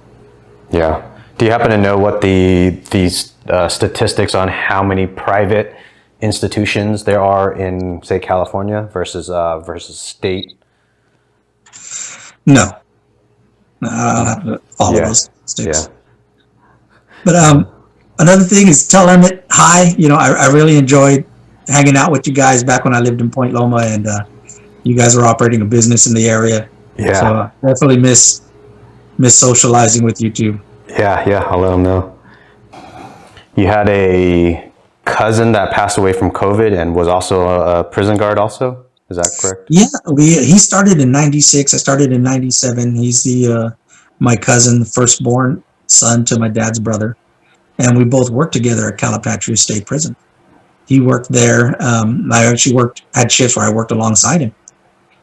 He transferred to another institution, and I guess there was an outbreak of COVID at the institution. Don't know if it was from staff or inmates that brought it on. He was told to go get tested, found positive, and was told to self-quarantine at home for 14 days. During that time, he wasn't feeling well. I believe he had some trouble, respiratory issues. He went to go lay down, and he passed. He never got up. His wife found him, dead in bed. Oh, geez. Was there any underlying health conditions for him prior to COVID? No, and that's the thing. A lot of people, I think, unless you have skin in the game, you kind of look at it as something that's not real. Exactly. So he was perfectly healthy. He had done a diet years ago and became very slender, and had no underlying issues. People were asking me, what happened to him? Was he diabetic? Did he have any other kind of issues? I says, no. He passed strictly from COVID. It wasn't like COVID. I've had other elderly family members who had medical issues that COVID was the last nail in the coffin. Mm-hmm. That's what pushed it over. But not in his case. It was solely COVID. Yeah. How's the family dealing with it, and how are you dealing with it? And when was it? This happened in the middle of the year, middle of 2020. And as far as dealing with it at the time, there was no closure. People were still figuring out, can you even have a funeral? Can you have any type of service? With the stay-at-home orders and everything. And some people were still having services, but only limited to 10 people. So, he and I were pallbearers for my grandfather's funeral. And that was something that I kind of wanted to go full circle and be a pallbearer at his. But that was something that never was ever going to be because of COVID. Jesus Christ. And then I had to find out, we were waiting to find, everything was in limbo. Are there going to be services? What are they going to do? People were speculating that anybody who died of COVID had to be cremated. The thing is, it was all guesswork because nobody had any final answers. Yeah. But I found through Facebook, I was kind of asked family, what's going on? What's going on? Nobody really knew because it was up to his wife. Turns out that they weren't having services because some other family members, had contracted COVID, but not as bad, and were waiting to get better before we could all get together. And then, while I was assuming that that's what we were waiting on, I see a Facebook post by his wife, and it's a urn. And turned out it was him and his ashes. She posted that, I finally have my husband home. And, that's how I found out what happened about him in a Facebook post that was cremated. I think it's been a very 2020 and now on 2020 and on has been very trying time in the whole figuring out of what really is going on. And what's allowed. Yeah. Yeah.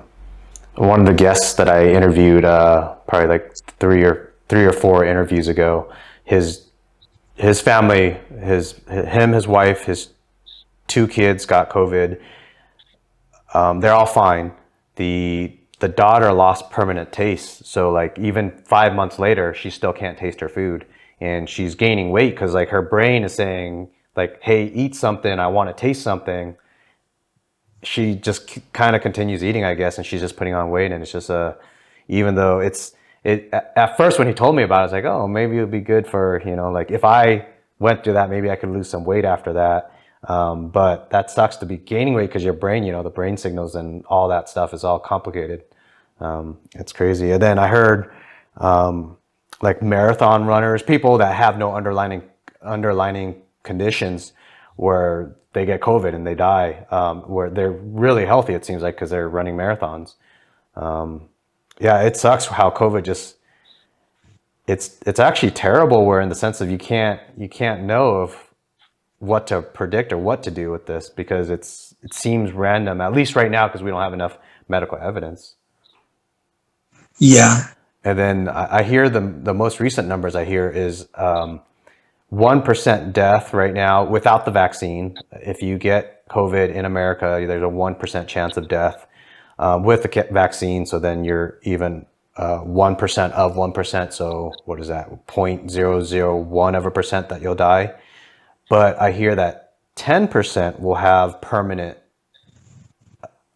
damage or permanent effects thereafter. So I don't know if it's you have a hard time breathing, or your whatever body part, I don't know, liver or something. I don't know what part would hurt thereafter. So you have a permanent situation thereafter. So it's not even just potentially dying. Dying sounds like in that case would be easier, instead of the 10% of people that are going to have permanent issues thereafter. That sounds terrible to me, the permanent stuff. I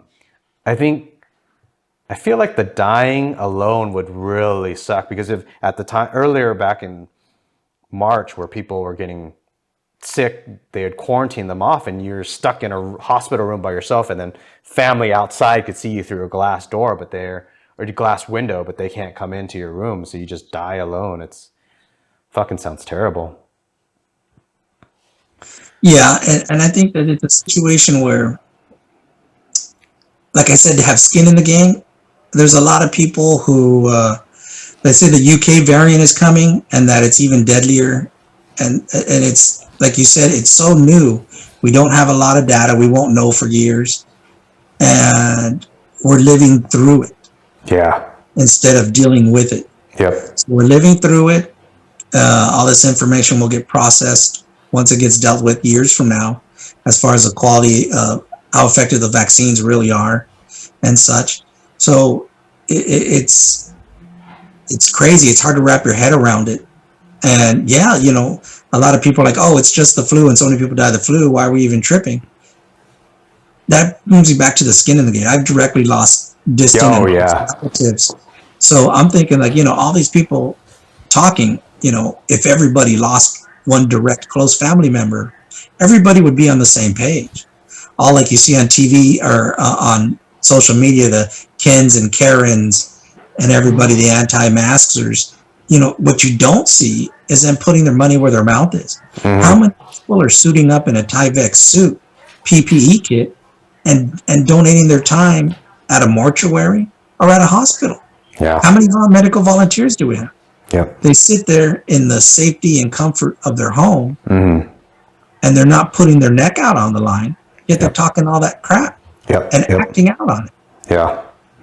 And it's like, well, in that case, I figured if things were not necessarily just, but in a situation where the playing field was even, if everybody lost a close family member, direct family member, everybody would have the same loss. Everybody would have the same skin in the game. And it's such a sad thing to say, that everybody deserves to have somebody die. But I think that's what it takes to get people all on the same page. Yeah, yeah. And the reason that it's gone on for so long is because without a direct result, like speeding, it's illegal. It's against the law to speed. Nobody wants a speeding ticket, but a lot of people do it because they figure they're not going to get caught. Yeah. And if they could do it and they don't get caught, and they do it every day and don't get caught, and there's maybe 3 times in their entire life that they actually do get a speeding ticket, then they don't feel the direct results. The punishment isn't always there as a deterrent. Yep. So since none of these people have that quote unquote punishment, they're not deterred. And if Exactly. everybody did lose a family member, they'd be like, oh shit, this is real. Yep. My cousin's dead, my son's dead, my mom, my dad, my grandparents. And unfortunately, that's what it takes to get everybody on the same page. Yeah. But we're not there. Was there extra drama or hardship being that your cousin was the first correctional officer in California to die from COVID? Not necessarily. That didn't change or add to the fact. Just the fact that, I have a family member, my cousin, and he passed, was bad enough. So that he was the first correctional officer didn't change that, Yeah. So I think what was great is that they had a service at Calipatria State Prison, and I was able to request permission, and I attended. Nice. They actually folded 2 American flags, and after speaking with the facility captain and lieutenant, who actually I worked with, and I had more seniority as an officer at the time working with them, they were actually able to take that folded flag, put the rounds from the gun, from the 21 gun salute, into the flag along with a Calipatria State Prison challenge coin.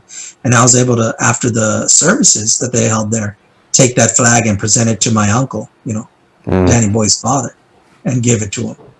And that's the way things are. I think that may be the only thing he's gotten, because the urn is kept with the wife. So as far as trying to develop closure for the loss of his firstborn son, that was at least something that was tangible, that I was able to put in his hand. God. Ah, man, that's fucking tough. Yeah, it's all part of life's rich tapestry. You have to take it all. Yep.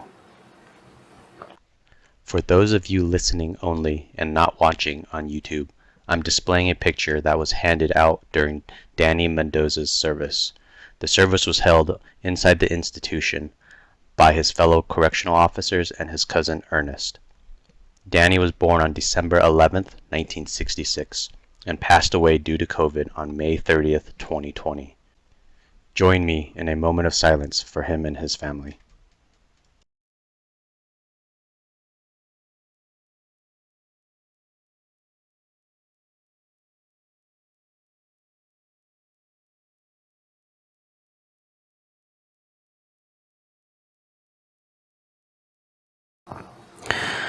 All right, I'll change topics and switch it to.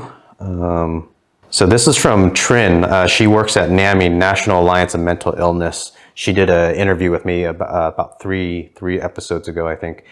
Would you help others in NAMI, meaning people that have like a career or being in such a harsh working environment, the things that you've been through, would you consider donating time to NAMI to helping those that have worked in something that you've done and been affected like what you've done? So she's coming from a mental health background, and that's something that is actually expanded upon in recent years. Back when I first started in 97 and starting through the 2000s, mental health was had a very negative connotation to it. It's almost like you simply had to man up and do what you do, and you deal with it. Any sign of needing help was considered weakness.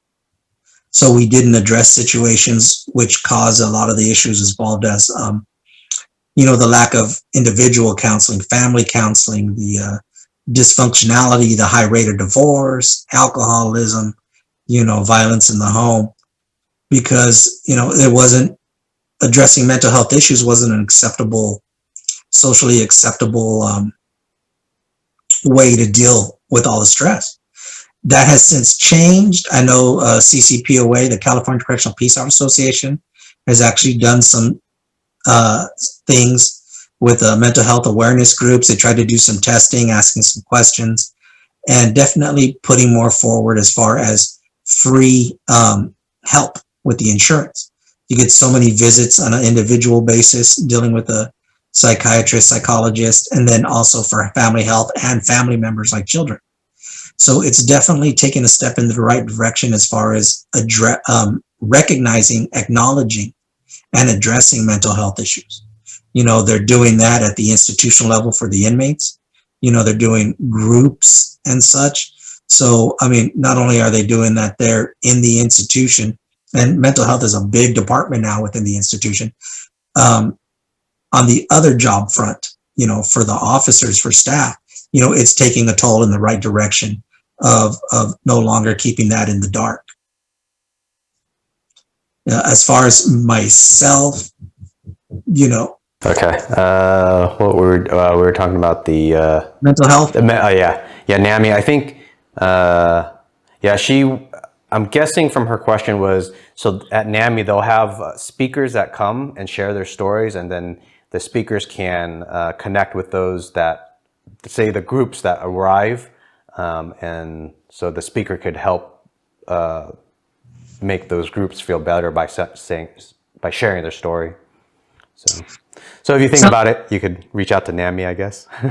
Yeah, it kind of sounds like a situation like AANA, Alcoholics Anonymous, Narcotics Anonymous, where they sit there and I'm so and so, I'm a alcoholic, or I'm a narc addict, or whatever, and then they share their story, and thereby they create that situation of connection. With the group. And usually there's one organizer. Yeah. So you mentioned earlier about that statement, the prison guards that say if you haven't been divorced, you haven't been doing it long enough, or something like that. You said it's something like that. Yeah, unless you at least have your first divorce, you're not really vested. Yeah. So I've known guys that have been divorced 3 times. So yeah, it's definitely something where there's a lot of stress involved, and it's sometimes it doesn't make it conducive for a good family environment. And the divorce rate is definitely very high for correctional staff. Divorce rate, and then alcoholism, suicide, depression, PTSD. What do you do for yourself that seems to work to help that? When I first joined the department, they said keep your friends that don't work for the state. And I think basically what they're trying to say is present yourself in an environment where your petri dish where you are isn't just the job and the stress of that job. Because when you do shift work, it ends up being easier to hang out with people who on the same shift. When we were working third watch 2 to 10, we'd all get off at 10, late 20 something single guys, we'd all go out. So we'd all go out and have drinks. And of course we talk about what we did that day at work, and everything was just the job, the work, the mentality stayed the same. As far as stress, there's definitely the opportunity for alcoholism, because it's something that's not regulated. You're not allowed to only buy 6 beers, in part of our society. So the opportunity is there. And what else? All of those things that happen with that type of environment. I've seen officers, unfortunately, hearing about them that I've directly worked with commit suicide. There was an officer who, for whatever reason, was unhappy at home and with the job. He left his wallet, keys, and everything at the house. He took off, he left, and people were wondering, well, where's this guy at? He hasn't come to work. His wife hasn't found him. They called the police, they're looking for him. It turned out that he committed suicide away from the home, out in some unincorporated area. And, he used that as an escape from his life, and, he felt it was just too bad, too negative to keep on going. And that was his out. A lot of people deal with it, not to that extreme, but dealing with alcoholism. They when you're drunk, you're not in the moment and you're not dealing with the now and the whatever of your life. So it's a form of escape. You know, and again, the thing about, you know, mental health, not addressing the issues, kind of keeping it in the dark and just dealing with it by yourself, or not even dealing with it, period, in your relationships. So, you know, divorce is a very high rate. Yeah. Got a question from Renee. Is there any true rehabilitation happening? How large of a role do social systematic issues play in recidivism rates? The inmates always say that, oh, well, you know, we come back to prison because we have no opportunities. You know, nobody wants to give us a shot. We can't vote. We can't, nobody wants to give us a job, this, that, and the other. I remember my mom working at an optometry office, and she was in the front office. And they ended up getting involved in a program where they took people who, there was a lady who was prior incarcerated, and basically an opportunity, a chance to go back to work, get back in the work stream, and not have it, their record count against them. So the lady was there. She was working as a receptionist. She was in charge of a small lockbox of the daily cash, and she ended up taking the money. So the police came, they arrested her. She was crying, she was yelling, you know, I didn't do anything. It's these, you know, fucking pigs, you know, this and that. But the deal is, recidivism is a choice like stop smoking. You know, if you really want to stop smoking, you're going to stop. If you're looking for excuses and reasons, or you just don't have the strength or will, then you go back to it. You see it in the prison, in the institution. An inmate's given an order, and out of fear of retaliation, he commits an assault that he didn't want to do because he was told to do it and didn't want to be assaulted himself. He had every opportunity to simply say, hey, you know what? I understand that these are the prison rules, but fuck those rules. I'm not the prison, I'm me. I'm doing my time. Don't involve me in your bullshit. He's going to get dealt with, but there's still the opportunity to say no. Yeah. And I think that's what we overlook. Recidivism, a lot of times they're looking at ways to poor me, help me out, simply to have more. You know, oh, you know, I'm a drug addict, so I need to collect Social Security because it's a disability. And then instead of having to go rob and break into cars, they're using the disability money, the Social Security, to buy their drugs. And it's guaranteed every month. They don't have to risk going to prison by breaking into a car, stealing the stereo, or breaking into a house, or going to some abandoned building, ripping out all the copper tubing to sell to get, you know, get that fix, hit that high, and to sustain themselves that way, because now the government's paying for their drug habit. So is that help, you know, or is that simply taking advantage of the system? Which is it? So, you know, it's a choice. And unfortunately, a lot of them aren't strong enough, don't make the choice to simply say, I'm going to better myself, I'm going to accept what that is, and do right. You know, there's two things, you know, there's either the why or the why not. You know, why climb Mount Everest? You know, it's a death trap. Yet some people still go out there and do it. They do it for the sense of accomplishment. They do it for the thrill. But you have so many who say, nah, that's too damn hard. And that's the majority of people. And, you know, I get it from the sense of a wild animal, a lion, a cheetah. They go to hunt. They're not successful in every hunt, but they need to hunt because there's no Safeway. There's no refrigerator. They either eat or they starve to death and die, or they get weak and get preyed upon by another predator. So they go, they do what they do, and that's how they survive, by doing. And then that's the why not. Then you have the why. That's, you know, nah. And going back to the predator, you know, they have to conserve their energy to be successful. They can't just do crap willy-nilly, be tired, and then can't hunt. You just set yourself up for failure. Yeah. But we as human beings do that. You know, we waste our energy. And then we look for ways of why versus why not go do that. Yeah. There was a small metal 3-door cabinet, kind of like a school locker, but really small, in the sergeant's office where I was first assigned to. And I think it was red because it used to have medical PPE, personal protective environment kits. It had since been just had trash in it.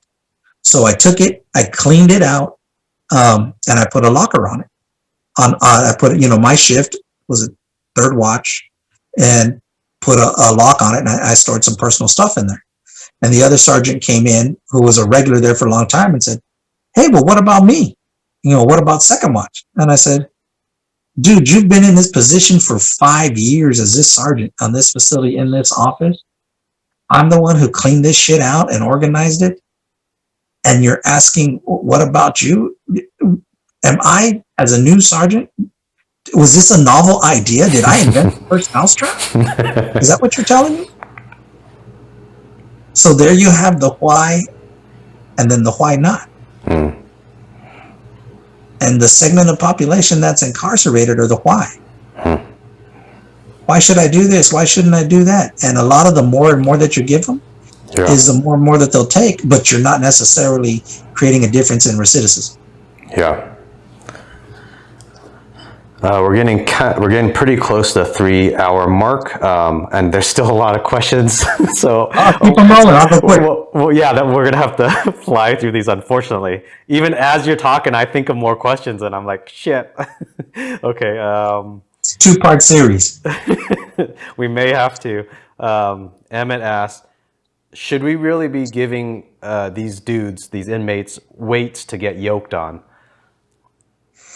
Well, that changed. They pulled all the weights from the system and instead made like a little circuit of cardio type work and dip bars and stuff so they can still maintain a certain level of physical fitness.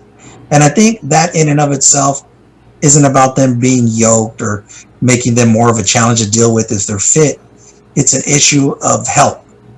If they're healthy, they're not going to cost a lot of money in medical.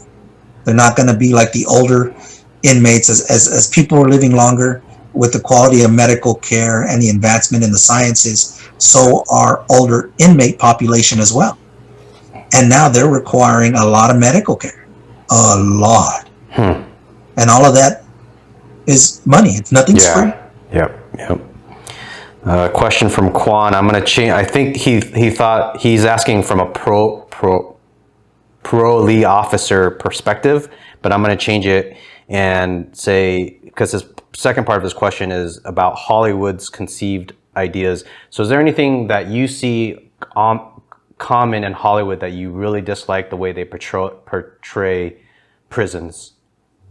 I love that question. That's something that hits home with me. I think before there was a show that's popular is Orange is the New Black with female inmates in a jail setting, a minimum custody type setting, is the fact that the architecture wasn't true to form.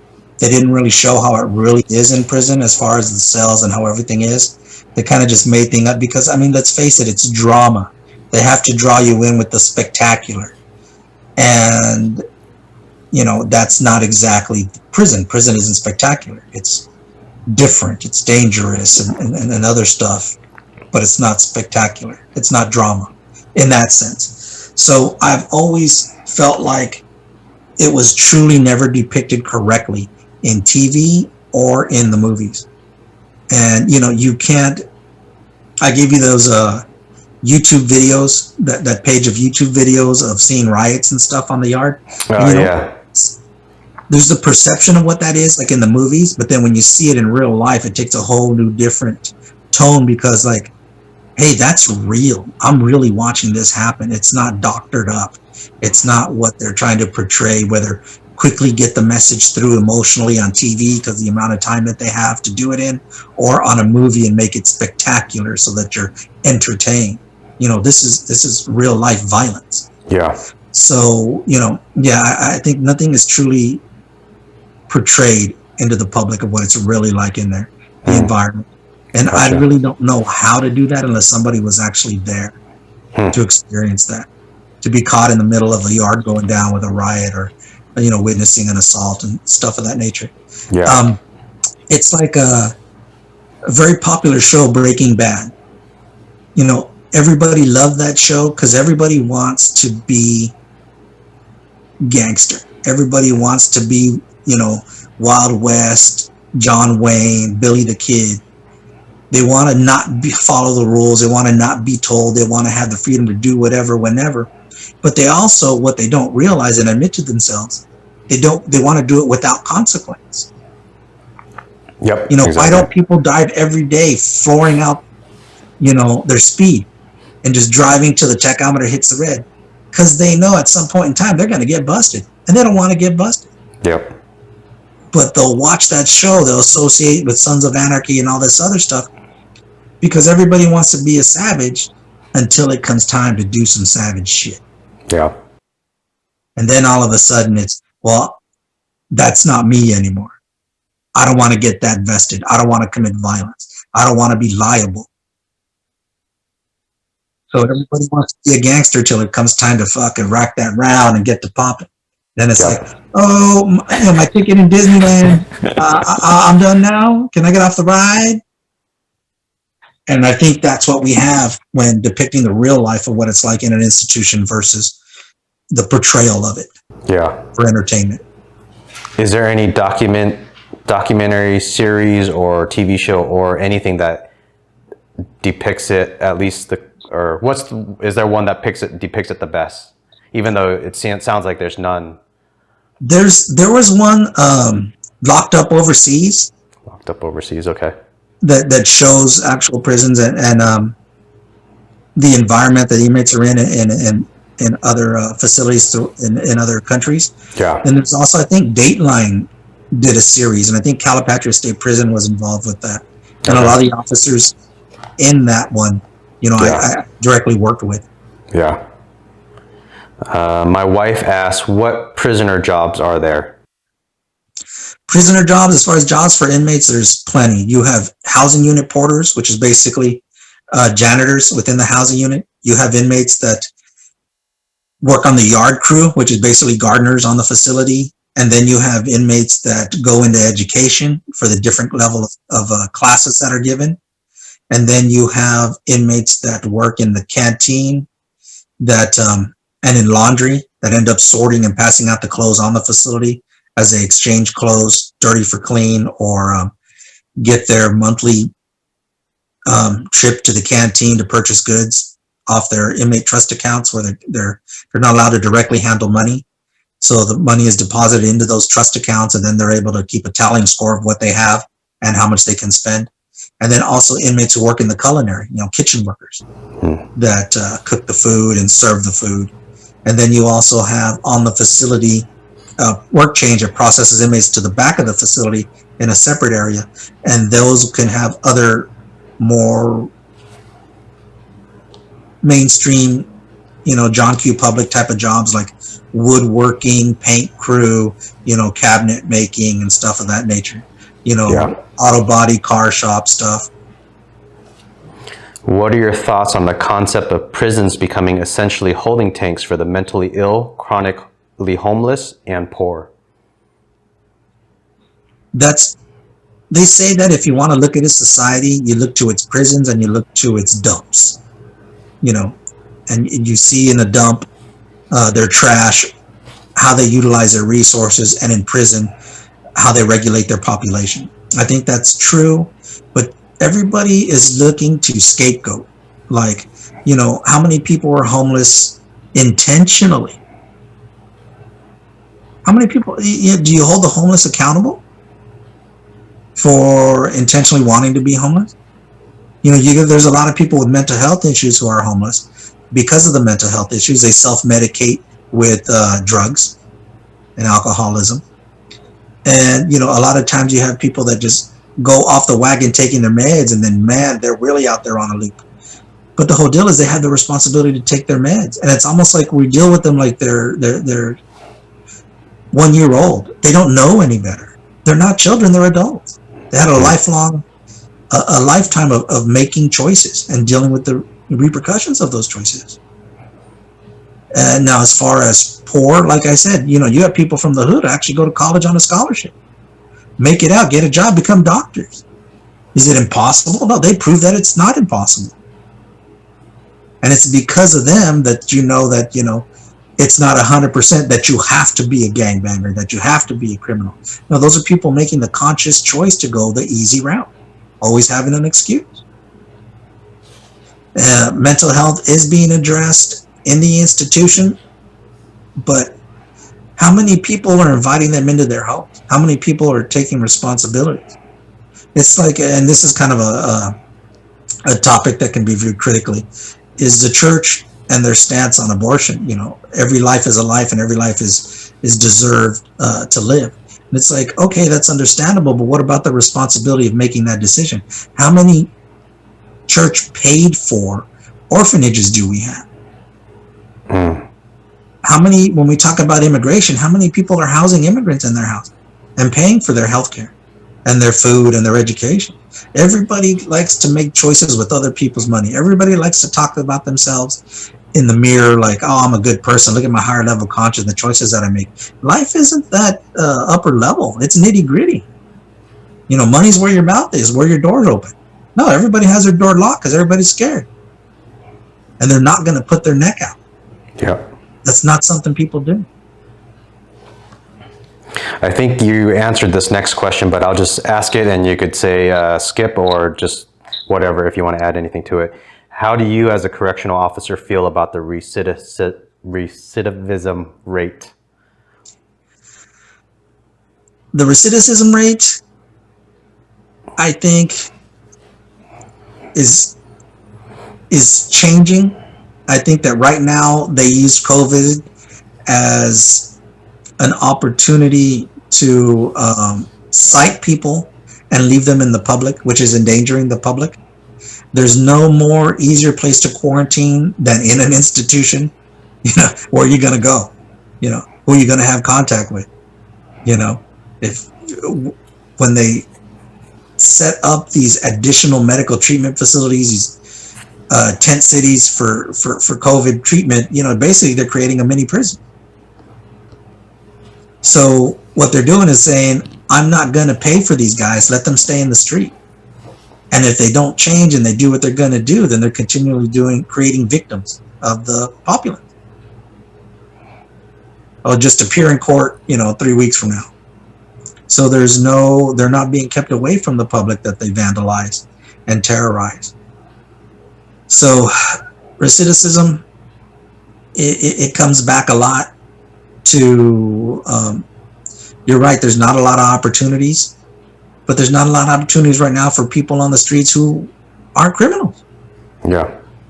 And I've actually dealt with people who come back to prison because they're homeless and prison gives them their structure.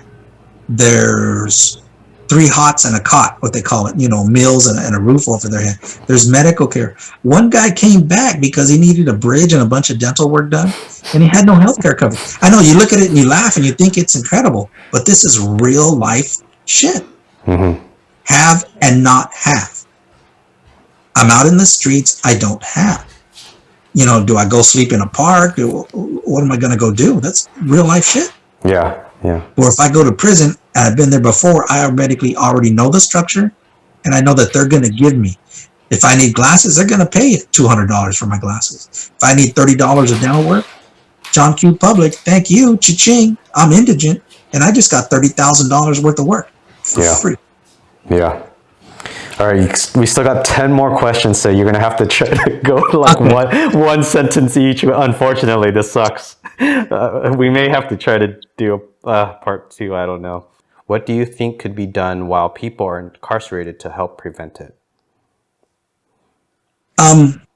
That's a very hard question because it's not like a stigmatism where the stigma of you come out of prison and you're a prisoner, you're a bad person, we don't want to give you a job. While in prison, they have their own set of rules as far as inmate politics. And you'd actually have to break that. You'd have to break the fact that gangbangers and their gangbang mentality and, if they're drug addicted, the drug use. And I don't see a way of doing that. Yeah. Nobody in power has ever given up power. No career politician has ever said, well, you know what? Let's just do 1-term time limits and let's not get a pension from it. Yeah. Nobody who has ever wants to give it up. Yep. Yep. So to break the inmate politics in there, as far as the gangs, the gang mentality and all that other stuff, I don't see a way of doing it. Mm-hmm. Next question. What impact would increased focus on mental health care for lower income people and families have on recidivism? There is a lot of, like I said, mental health care has stepped up, and it's not just about the poor. They're giving that to any inmates that are incarcerated and that there's a need. If they're tested and found that they're in need, whether they're enhanced outpatient or triple CMS, they're given groups, or given group therapy, one-on-one therapy, and all that other stuff. The deal is that there's no such thing as that one movie, the older movie where they had the challenged big guy was traveling with another guy and they gave him a rabbit. I mean, pet the rabbit, George. I like the rabbit. And he pet the rabbit so hard he snapped its neck. I don't know if you know that old movie. No, I don't. No. But so basically, it was an older movie where, a guy was traveling with another guy who mental development issues, and he was a big powerhouse, but, would get scared and do damaging things. That's not what you have in prison. In prison, you have full functioning adults who are dysfunctional, and the choices that they make from that. Yeah. You can help them. That's like saying, okay, you have a child molester. He molests 7 kids a year. You put him through therapy. He took that 7 and dropped it down to 3. You helped him a lot. You helped 4 children not get molested per year. And you helped him lessen what he does. But is that a cure? Is it a fix? If he's still a child molester and he went down from molesting 7 kids a year to 3 per year. And that's what you're really looking at. What habits do you have that greatly impact your life? Oof. That's negative and positive. My negative habits have directly impacted my life. Working shift work and having a unhealthy diet has given me diabetes.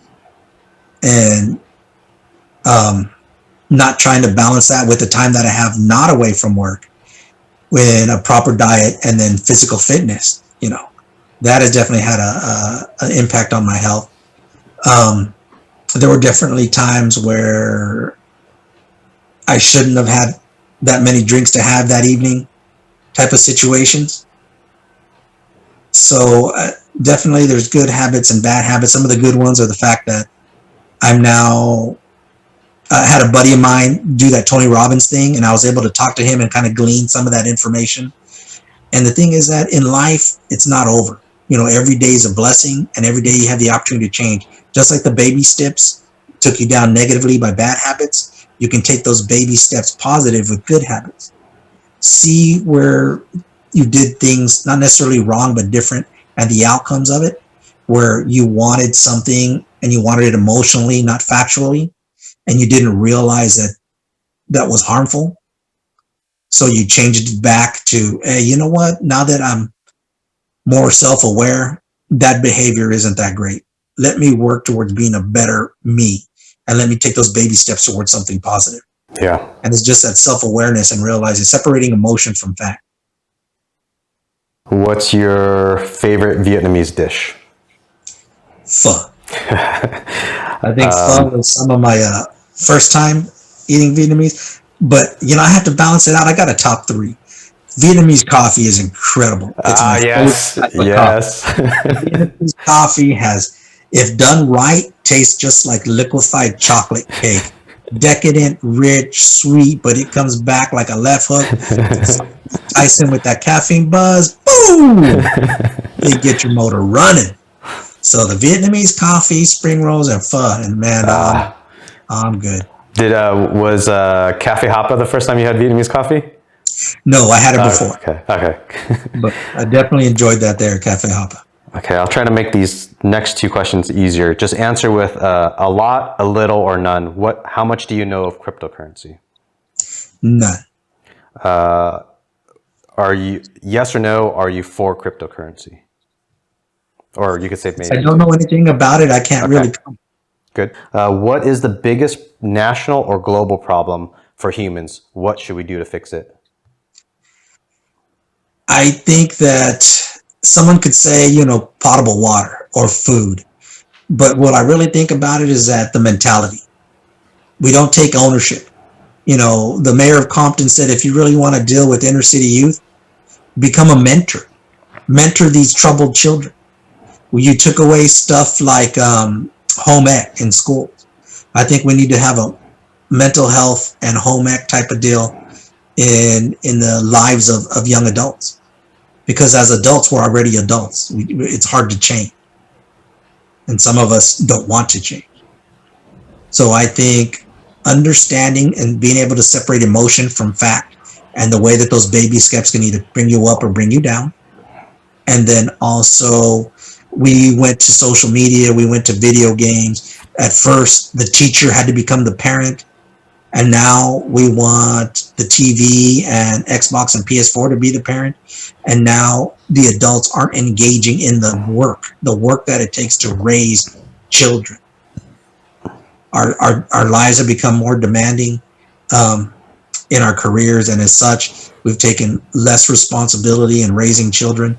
And that window, that gap is only going to get worse. We need to bring something like home ec type of deal of how to live your life instead of not knowing. You need to know, like millennials here, open up the soda can. Well, how do you open it? Here, use this rotary phone. Yeah. What the hell is that? It spins in a circle. What are you doing here? Teach them sustainable life skills for a higher quality of life, followed with mental health, so that they can be trained to live well, live better. And if you do that to all the youth, then every year, every generation, it's going to step up and up and up. Yep. And we've gotten away from that. And we see the results. Last question. I think this one's kind of funny. Emmett asked, if I go to jail, do I have to join a race gang? There's pros and cons. If he joins, he has a protection of the group, but he has to follow the group rules. If he does not join, he has to deal with being ostracized and